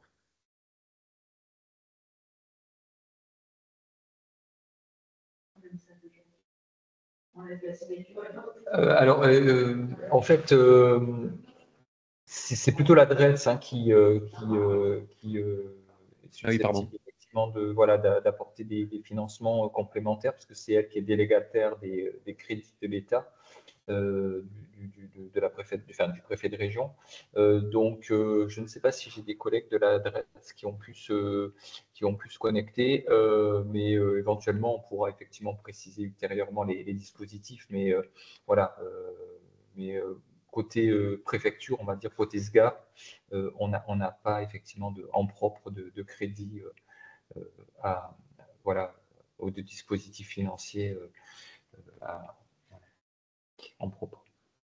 Peut-être Xavier pour la Oui, alors donc du coup, comme tu m'as interpellé, je me permets de prendre la parole avant ceux qui ont levé la main, je m'excuse. Bien sûr, vas-y. Effectivement, comme voilà, nous les PTCE, sous différents angles, ils peuvent répondre aussi à des orientations de notre SRDE2I.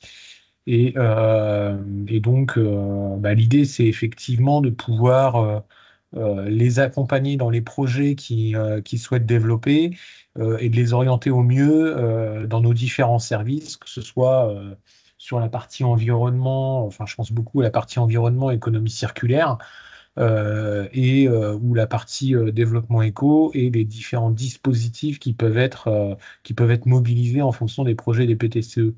Que ce soit pour le PTCE en lui-même ou que ce soit pour les projets qui sont issus des PTCE. Et donc ça, effectivement, nous, on se propose aussi de faire l'intermédiaire avec ces différents services parce que l'approche PTCE n'est pas forcément évidente dans tous les services de notre administration. Voilà. Merci Xavier. Alors je vois qu'il y a plusieurs questions. Il me semble que la première personne à avoir levé la main, c'était François. Tout à fait. Tu viens d'aborder un problème très important que Xavier vient de reprendre dans le cadre de ses services. Je n'ai pas besoin d'insister lourdement pour dire que cette intervention des fonds européens dans un certain nombre de créneaux à développer, c'est non pas quelque chose de récent, mais c'est quelque chose qui s'est intensifié avec une marche ou une démarche qui est très particulière, très novatrice, novatrice, j'en sais rien, mais très récente. Et pour nous, c'est le brouillard le plus complet. Bien sûr, on le sait qu'il y a des aides à ceci, des aides à cela. C'est pas ça dont on en a besoin. Nous, ce qu'on voudrait avoir à proximité, c'est une sorte de vade-mecum dans lequel on trouve précisément un certain nombre de points sur lesquels on peut solliciter ces fonds dont vous parlez. Xavier, ce que tu dis, c'est très intéressant, mais si à chaque fois, on est obligé de t'interpeller pour un petit point, pour un ceci, pour cela, nous, le projet, il ne va pas se monter très, très rapidement. Puis en plus de ça, on va te casser les pieds toutes les 5 minutes. Vous comprenez? Nous, ce qu'on a besoin, c'est de voir clair. À qui s'adresse... Enfin, avant de vous solliciter, on a besoin d'avoir un repère pour savoir ce que l'on peut solliciter. Ça, c'est primordial. Et comment on le fait? Voilà. Alors, si vous pouvez répondre déjà à ces interrogations-là, croyez-moi, nous aurons fait un grand bond dans l'avenir. Peut-être si je peux réagir là-dessus. Oui. Alors Oui. spécifiquement sur les fonds européens, hein, c'est précisément l'objet de ma mission, d'être à votre disposition pour échanger sur un premier niveau d'acculturation sur les fonds européens et vous orienter vers les dispositifs qui correspondent le mieux à vos besoins avant une prise de contact avec les animateurs et animatrices de fonds européens qui travaillent dans les maisons de région dans tout le territoire du Grand Est. Donc voilà, à ce niveau-là, vous pouvez déjà passer par moi. Oui, mais tu n'es pas en capacité de nous donner un vadémécum. Pour l'instant, il n'existe pas encore. Enfin, en tout Ah cas, à non, ma mais connaissance. bon, au moins c'est clair. Donc on est toujours dans l'immense inconnu. Voilà. Ça pourrait justement être l'objet voilà, si l'enjeu est partagé, c'est peut-être quelque chose qu'on peut envisager, hein, de proposer dans le cadre de l'offre de service à travers un webinaire et qu'on pourrait consolider en document. Merci. Je vous en prie. Ensuite, alors je suis désolé, je ne sais plus qui levait la main, mais je vois qu'il y a 2 personnes. Il me semble que Il y avait c'était Fanny Dominique. en numéro 1. Ah d'accord, bah, Fanny. Ok, j'y vais alors. Moi, j'ai une question de compréhension, en fait. Excusez-moi, hein, je devrais peut-être savoir, mais je ne comprends pas bien l'articulation entre la DRETS et le SGAR et les missions de chacun. Ma question est peut-être trop large, mais voilà, je n'y vois pas très clair par rapport à ça. Et je rebondis sur l'intervention précédente. Et moi, je trouve vraiment que la proposition de Xavier et Mirko d'être à notre disposition quand on a des besoins de financement, je la trouve plus précieuse qu'un vadémécum.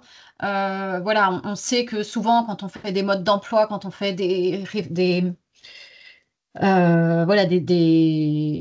on va rappeler ça un vadémécum. La difficulté, c'est de les tenir à jour.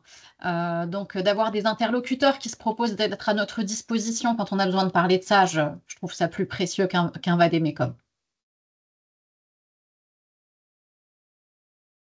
Merci pour la question, Fanny, et le complément. Mathieu ou Marie, si je peux vous céder la parole pour préciser le lien entre le SGAR et la DRETS. Oui, alors effectivement, de l'extérieur, c'est pas toujours très, très simple.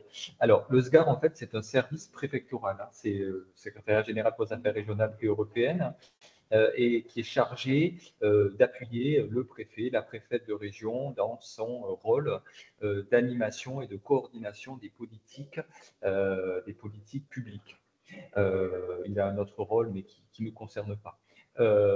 Et par rapport à ça, le préfet de région a sous son autorité des directions régionales, dont notamment la DRETS, hein, il y a la DRAC, il y a la DRAF, il y a la DREAL, et effectivement, les directions régionales sont dans leur champ de compétences chargées également de mettre en œuvre les politiques publiques voilà, dans leur champ d'activité. Donc il y a une articulation, voilà, il y a une articulation évidente qui doit être évidente entre le SGAR et les directions régionales. Et par ailleurs, les directions régionales, comme je disais tout à l'heure, peuvent être effectivement délégataires de crédit du préfet de région parce que le SGAR n'a pas la capacité ou n'a pas forcément vocation à en direct gérer des dispositifs ou verser des subventionnements. Alors après, l'organisation et l'articulation entre le SGAR et la DRETS est variable selon les régions. Ici, en Grand Est, on a une répartition qui, si je devais la résumer, est la suivante. Donc, le SGAR, on est effectivement des correspondants régionaux de l'ESS. Donc, en fait, on est un petit peu le point d'entrée pour les administrations centrales en matière de SS.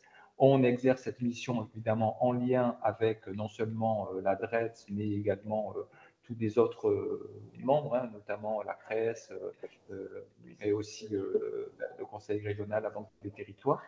Nous, on est chargé côté SGAR de tout ce qui est effectivement relation, contractualisation avec la CRES. Et on a un rôle, effectivement, comme je disais tout à l'heure, en matière de PTCE. C'est vrai que c'est un dispositif phare de l'État sur lequel, effectivement, l'État, avec bien sûr, s'appuie sur la CRA, mais également beaucoup sur les correspondants régionaux.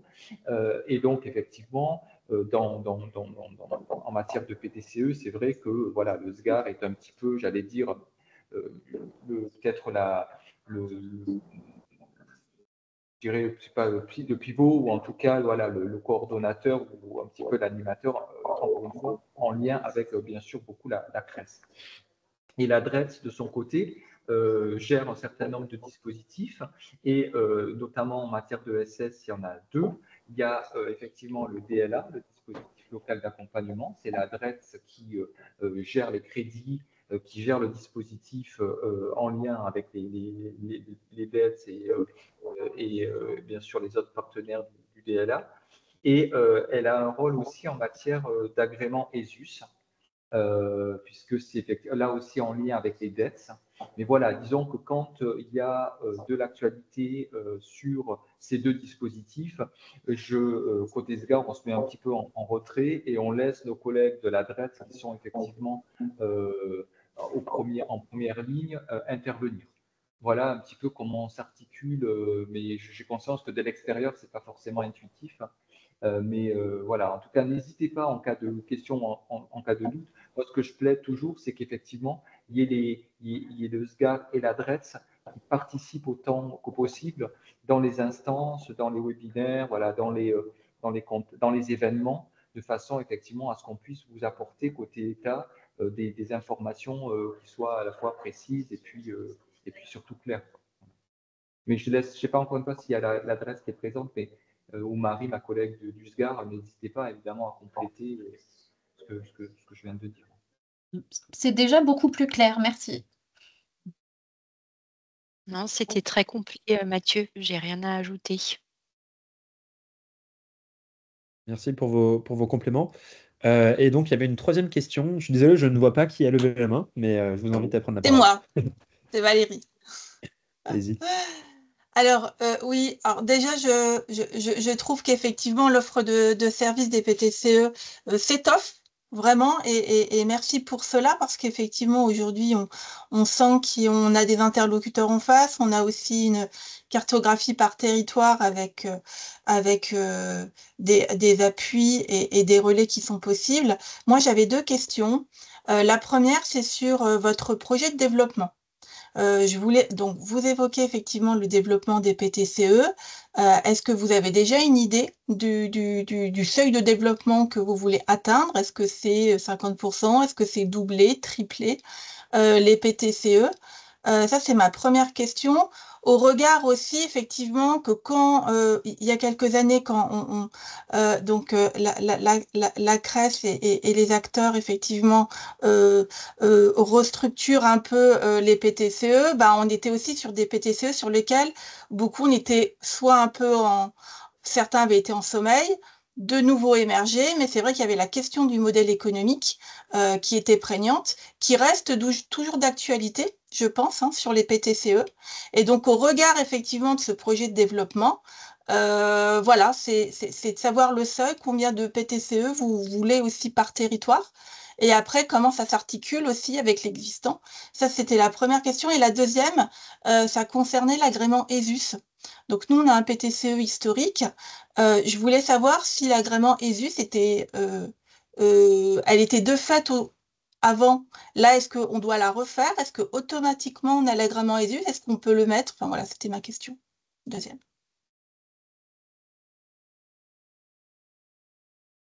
Merci pour les questions. Par rapport aux cibles, de combien de PTCE on souhaite avoir sur les territoires, à l'heure actuelle, on ne s'est pas fixé d'objectifs chiffrés. Après, comme vous le dites, il y a un enjeu de suivi renforcé des PTCE, d'accompagnement, notamment sur le modèle économique. Donc, voilà, je parle pas au nom de la CRA, mais selon moi, peut-être que l'enjeu est plutôt là-dessus, c'est de renouer contact avec tous les PTCE également. Et là, on le voit aujourd'hui, sur les 18 PTCE du Grand Est, on en a à peu près un tiers qui sont présents. Donc peut-être voilà, renforcer d'abord l'existant et pérenniser, et essayer de vous accompagner à pouvoir pérenniser ce que vous avez déjà construit, me paraîtrait peut-être plus important que nécessairement d'avoir un nombre doublé de PTCE sur le territoire. Après, de toute façon, à partir du moment où on arrive à... C'est ma vision, hein, mais on arrive à consolider les PTCE qui sont déjà là. Ça va inspirer d'autres PTCE également et ça va s'essaimer. Donc les deux vont de pair selon moi. Je ne sais pas si quelqu'un veut compléter dans la CRA sur ce propos, parce que ça n'engageait que moi. Oui, Virginie? Oui, tout à l'heure, on a évoqué l'élargissement de la CRA avec des partenaires clés qu'on souhaitait mettre dans le tour de table. On est vraiment dans la réflexion pour justement avoir davantage de partenaires, ce qui peut aussi donner peut-être d'autres pistes de financement, que ce soit des financements thématiques ou plutôt territoriaux, etc. Mais donc c'est un vrai sujet. Bien sûr, on en a déjà parlé plusieurs fois hein, quand on faisait des réunions. C'est un vrai sujet.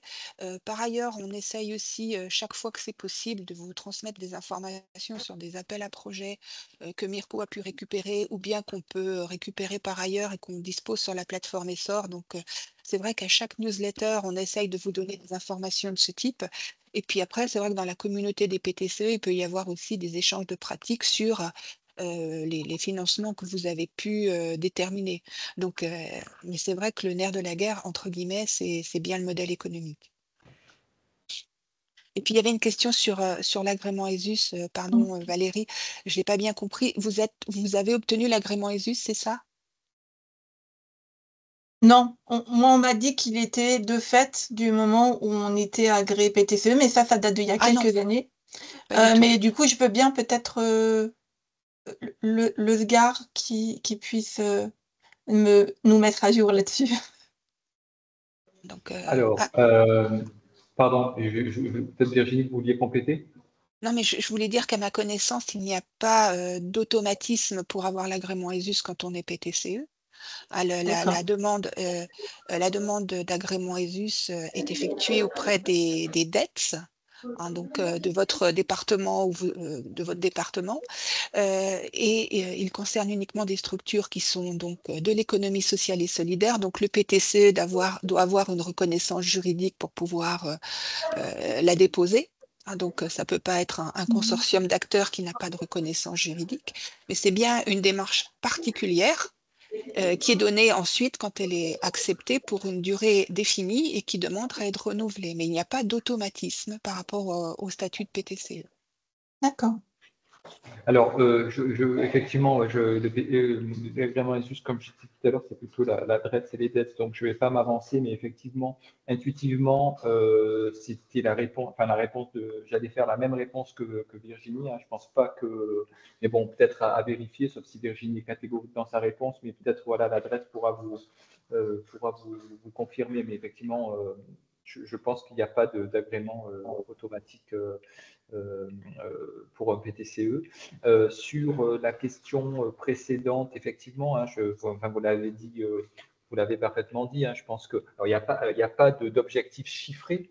Je pense que l'idée, c'est de promouvoir le modèle, c'est de développer le modèle, favoriser l'émergence de PTCE. Donc, j'allais dire, plus il y en a, mieux ça sera, j'aurais tenté de dire, mais on n'a pas d'éléments quantitatifs. Après, l'enjeu, comme ça a été dit, c'est la capacité à accompagner les PTCE. Effectivement, c'est une des priorités que l'on a dans le cadre des directives nationales, de la politique nationale, et qu'on va essayer de mettre en œuvre, donc, comme on essaie de vous présenter, accompagner le plus possible donc l'émergence, effectivement, le développement des PTCE. Donc ça, c'est vraiment un enjeu pour nous hein, à mettre en œuvre. Et ensuite, il y a effectivement, vous l'avez dit, hein, je veux dire, ça c'est effectivement c'est une réalité. Il y a effectivement ensuite le modèle économique, hein, il y a de vrais enjeux.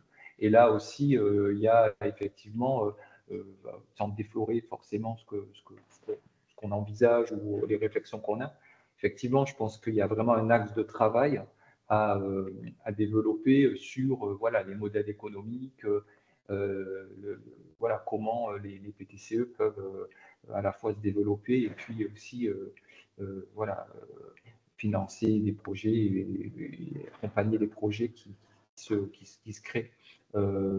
Voilà, donc, et les deux ne sont pas forcément liés ou sont liés, ça dépend comment on prend le sujet, mais il est clair que le financement public, ça a été dit, hein, c'est pas forcément c'est important. Il faut arriver à mobiliser mieux tous les dispositifs publics qui existent. Et effectivement, il y a des marges de progrès. Et là aussi, sur les fonds européens, il y a sans doute peut-être aussi de la pédagogie ou de l'information à apporter. Mais voilà, les financements publics, y compris via les AMI, c'est pas forcément évidemment le seul levier. Et voilà. Et donc sur ce sujet-là, oui, je pense que collectivement, on sera amené à réfléchir et à travailler sur ces questions des modèles économiques, de l'hybridation des ressources, etc. Et là aussi, je pense que si on a une plus-value, enfin en tout cas, il faut essayer de créer de la plus-value et de l'aide qu'on va pouvoir vous apporter par rapport à ces problématiques et par rapport à ces enjeux de diversification et de l'hybridation des ressources. Mais vous avez parfaitement mis le doigt sur effectivement le sujet.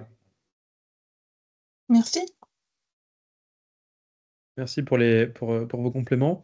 Est-ce qu'il y a d'autres questions ou je peux continuer à présenter l'offre de service? Il restait rapidement 3 points et après je passe à la suite. Je ne vois pas de main levée, donc je poursuis. Donc sur l'offre de service, encore rapidement pour terminer, pour les PTCE labellisés, et ça vous l'avez déjà vu puisque vous en êtes destinateur et ça a été mentionné par Virginie à l'instant. On vous propose d'ores et déjà une offre de service de veille, hein, puisque vous êtes destinateur d'une newsletter mensuelle depuis quelques mois. Avec des informations ciblées qui, selon nous en tout cas, sont susceptibles de vous intéresser. Donc, il y a des appels à projets, des opportunités, des offres d'accompagnement qu'on vous relaie, des événements, des ressources, des publications, des outils qu'on voit passer par notre veille. Donc, voilà. N'hésitez pas également, si vous voyez passer des choses que vous pensez susceptibles d'intéresser la communauté des PTCE en Grand Est, de me les faire remonter par mail. Comme ça, je pourrais la diffuser plus largement dans le cadre de notre newsletter mensuel. Ensuite, on envisage également un travail de valorisation à travers notamment une cartographie des PTCE du Grand Est. Alors, on a déjà une cartographie sur notre site internet qui n'est plus à jour parce qu'elle date elle date de l'an dernier, donc il faudra qu'on l'actualise avec notamment les nouveaux PTCE qui nous ont rejoints en 2024. Donc ça, c'est en cours également. Et puis, la dernière chose qu'on souhaitait vous présenter, c'est le développement d'une offre de webinaires thématiques trimestriels avec des contenus ciblés où on mobiliserait de la ressource, justement avec ce 3e cercle de la cellule régionale d'animation.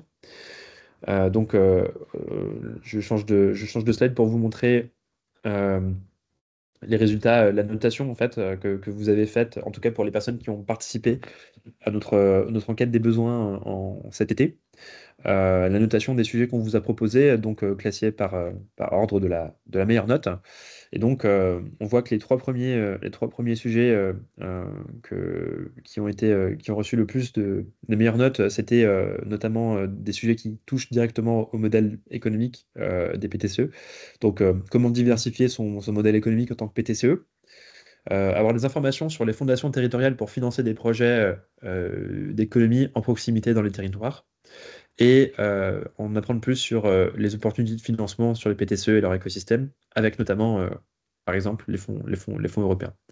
Donc ça, c'est des sujets qu'on avait ciblés, et vous les voyez affichés à l'écran également les autres qui ont reçu des notes moins importantes, même si il fallait noter de 1 à 5. Globalement, tous les sujets étaient au-dessus de 3, donc ça veut dire quand même que ça vous intéressait.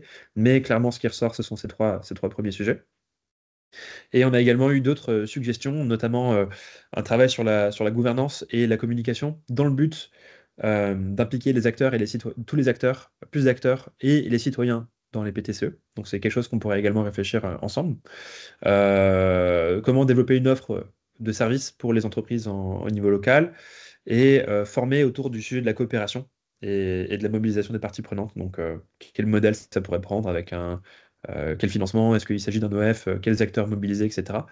Et puis, une remarque plus globale qui était que ce qui était nécessaire pour vous, c'était un besoin d'approfondissement et d'expertise, en tout cas pour les PTCE qui sont le plus avancés, hein, plutôt que de rester sur de la découverte en superficie, pour le dire comme ça, euh, des thématiques. Donc voilà, on note bien que ce dont vous avez besoin, c'est du concret avec de la ressource mobilisable. Euh, voilà pour les, pour les thématiques. Et juste pour terminer sur l'offre de service, donc je citais tout à l'heure la page CRES accessible, enfin la page PTCE sur le site de la CRES, avec les informations qui vous paraîtraient intéressantes à pouvoir y retrouver. Donc voilà, un rappel des informations, enfin les propositions qui arrivent en tête dans le cadre de l'enquête des besoins, toujours. Il y a bien les coordonnées des PTCE, donc ce besoin pour vous d'interagir en bilatéral et de vous rencontrer. Il y a ce besoin sur les financements, donc avec un benchmark des dispositifs et des outils qui peuvent être mobilisables par les PTCE. Donc ça, on l'alimente en fait continuellement à travers notre veille, même si pour l'instant on n'a pas encore centralisé tout sur un document, sur un outil. Voilà. Et les présentations des offres de services auxquelles vous avez accès. Et donc, en fait, globalement, cette page serait alimentée par la veille qu'on effectue, puisqu'on relaierait également de la ressource, des actualités en lien avec les PTCE, de la littérature, des guides, des choses comme ça. En notant toutefois qu'il existe déjà un portail national des PTCE, info-ptce.fr, je le rappelle, sur lequel vous trouvez déjà toute une liste d'informations intéressantes, y compris, et j'insiste là-dessus, n'oubliez pas de vous inscrire à la newsletter sur le portail des PTCE, puisqu'ils envoient également une newsletter PTCE au au niveau national. Voilà, pour l'offre de service. Est-ce que, alors, on a plus que 8 minutes. Finalement, je vous avais dit qu'on finirait avant midi, mais il fallait pas me faire confiance, parce que du coup, on va effectivement finir à midi, je pense. La dernière séquence qu'on avait imaginée avec les membres de la CRA, c'était de vous proposer un petit temps collectif où vous puissiez vous exprimer. Donc j'avais noté trois types d'informations sur lesquelles vous pourriez vous exprimer. Donc est-ce qu'il y a des enjeux avec un contexte particulier, des difficultés, des freins, des opportunités que vous trouveriez intéressant qu'on aborde, que vous souhaitez partager là maintenant en plénière? Est-ce que vous avez des suggestions d'actions, d'intervenants, de partenaires, des thématiques, des formats qui pourraient être complémentaires à ce qu'on vous a proposé à l'instant? Est-ce qu'il y a des choses que vous, en tant que PTCE, vous souhaiteriez pouvoir partager à la communauté? Est-ce que, par exemple, vous avez une certaine expertise et des savoir-faire que vous jugez intéressants et qui pourraient pour faciliter en fait l'entraide hein, entre les membres de cette communauté des PTCE? Est-ce que vous avez des contacts à vous échanger, des choses que vous souhaiteriez mutualiser, des ressources peut-être, des actions? Donc voilà ce que je vous propose. Vu qu'il nous reste très peu de temps, c'est que vous preniez la parole en fait assez librement et que moi je puisse noter en direct sur le PowerPoint en partageant mon écran ces quelques éléments avant qu'on clôture. Est-ce que ça vous convient?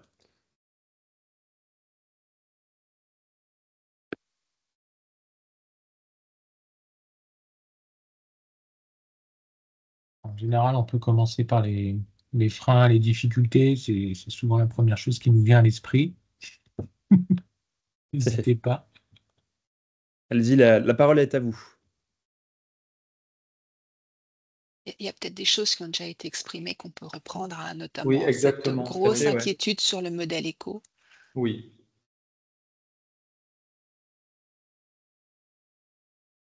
La question de la pérennisation aussi. Hein.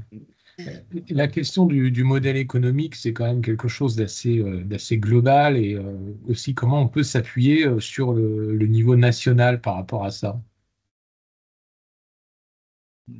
Au niveau de l'animation du réseau des PTCE.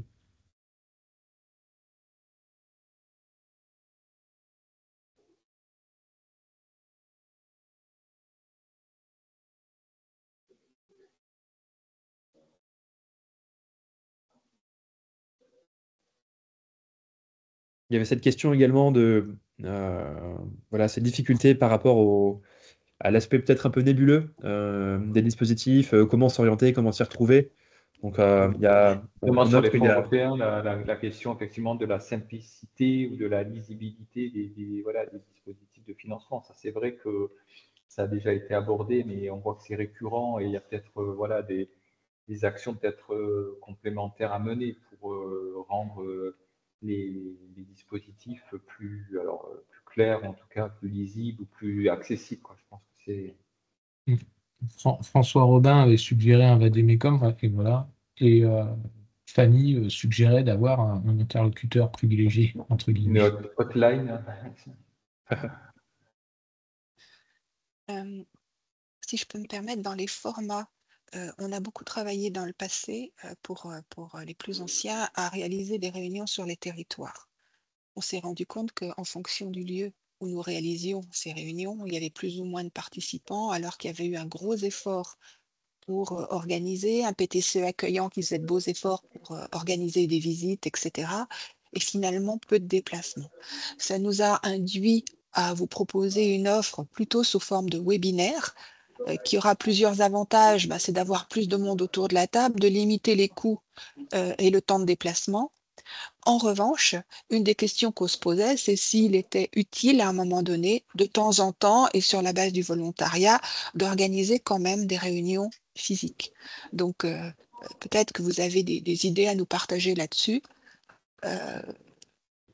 sur votre souhait ou pas de pouvoir continuer à avoir des relations physiques avec la difficulté qu'on a, c'est que maintenant 18 PTCE sur une région qui est extrêmement vaste, des difficultés de déplacement, surtout pour ceux qui sont excentrés.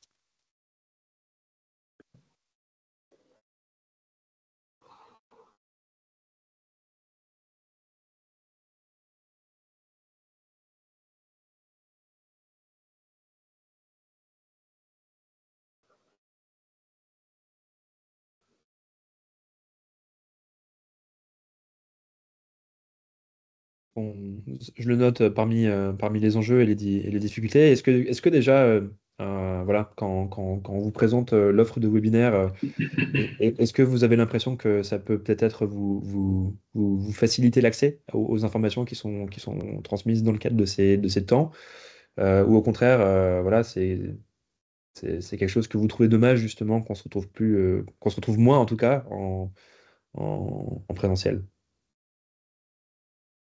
Moi, je trouve que le mixte est intéressant. Par contre, peut-être garder une réunion présentielle par an.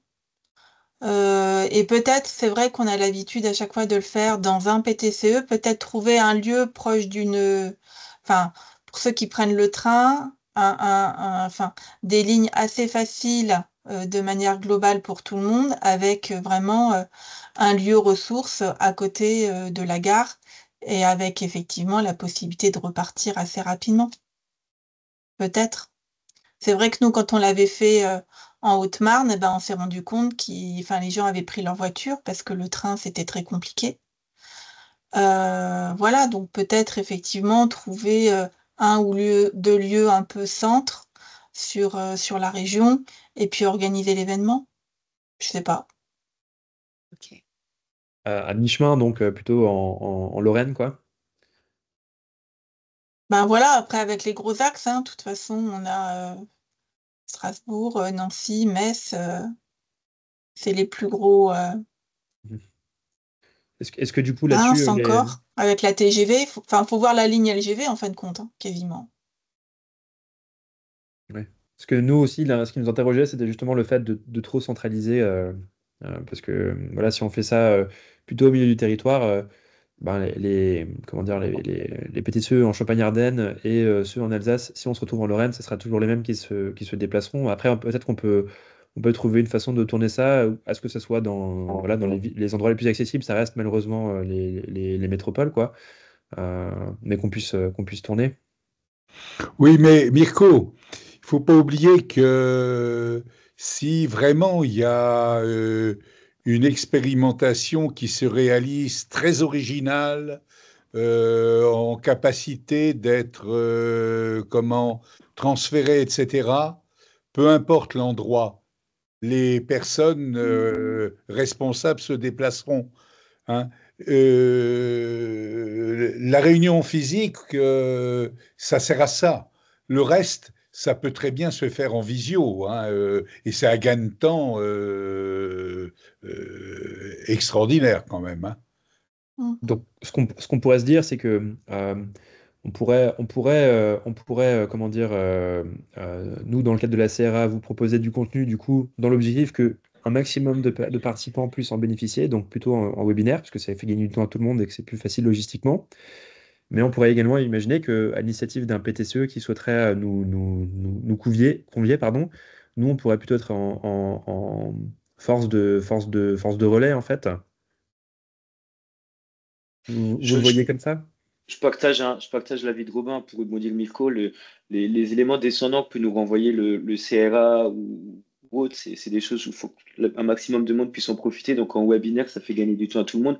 En revanche, on est quand même sur des projets qui peuvent être un peu atypiques, sur des PTCE qui peuvent être isolés sur leur territoire, qui ne se rencontrent pas, qui ont du mal à se comprendre, juste en se croisant 2 heures par mois en visio.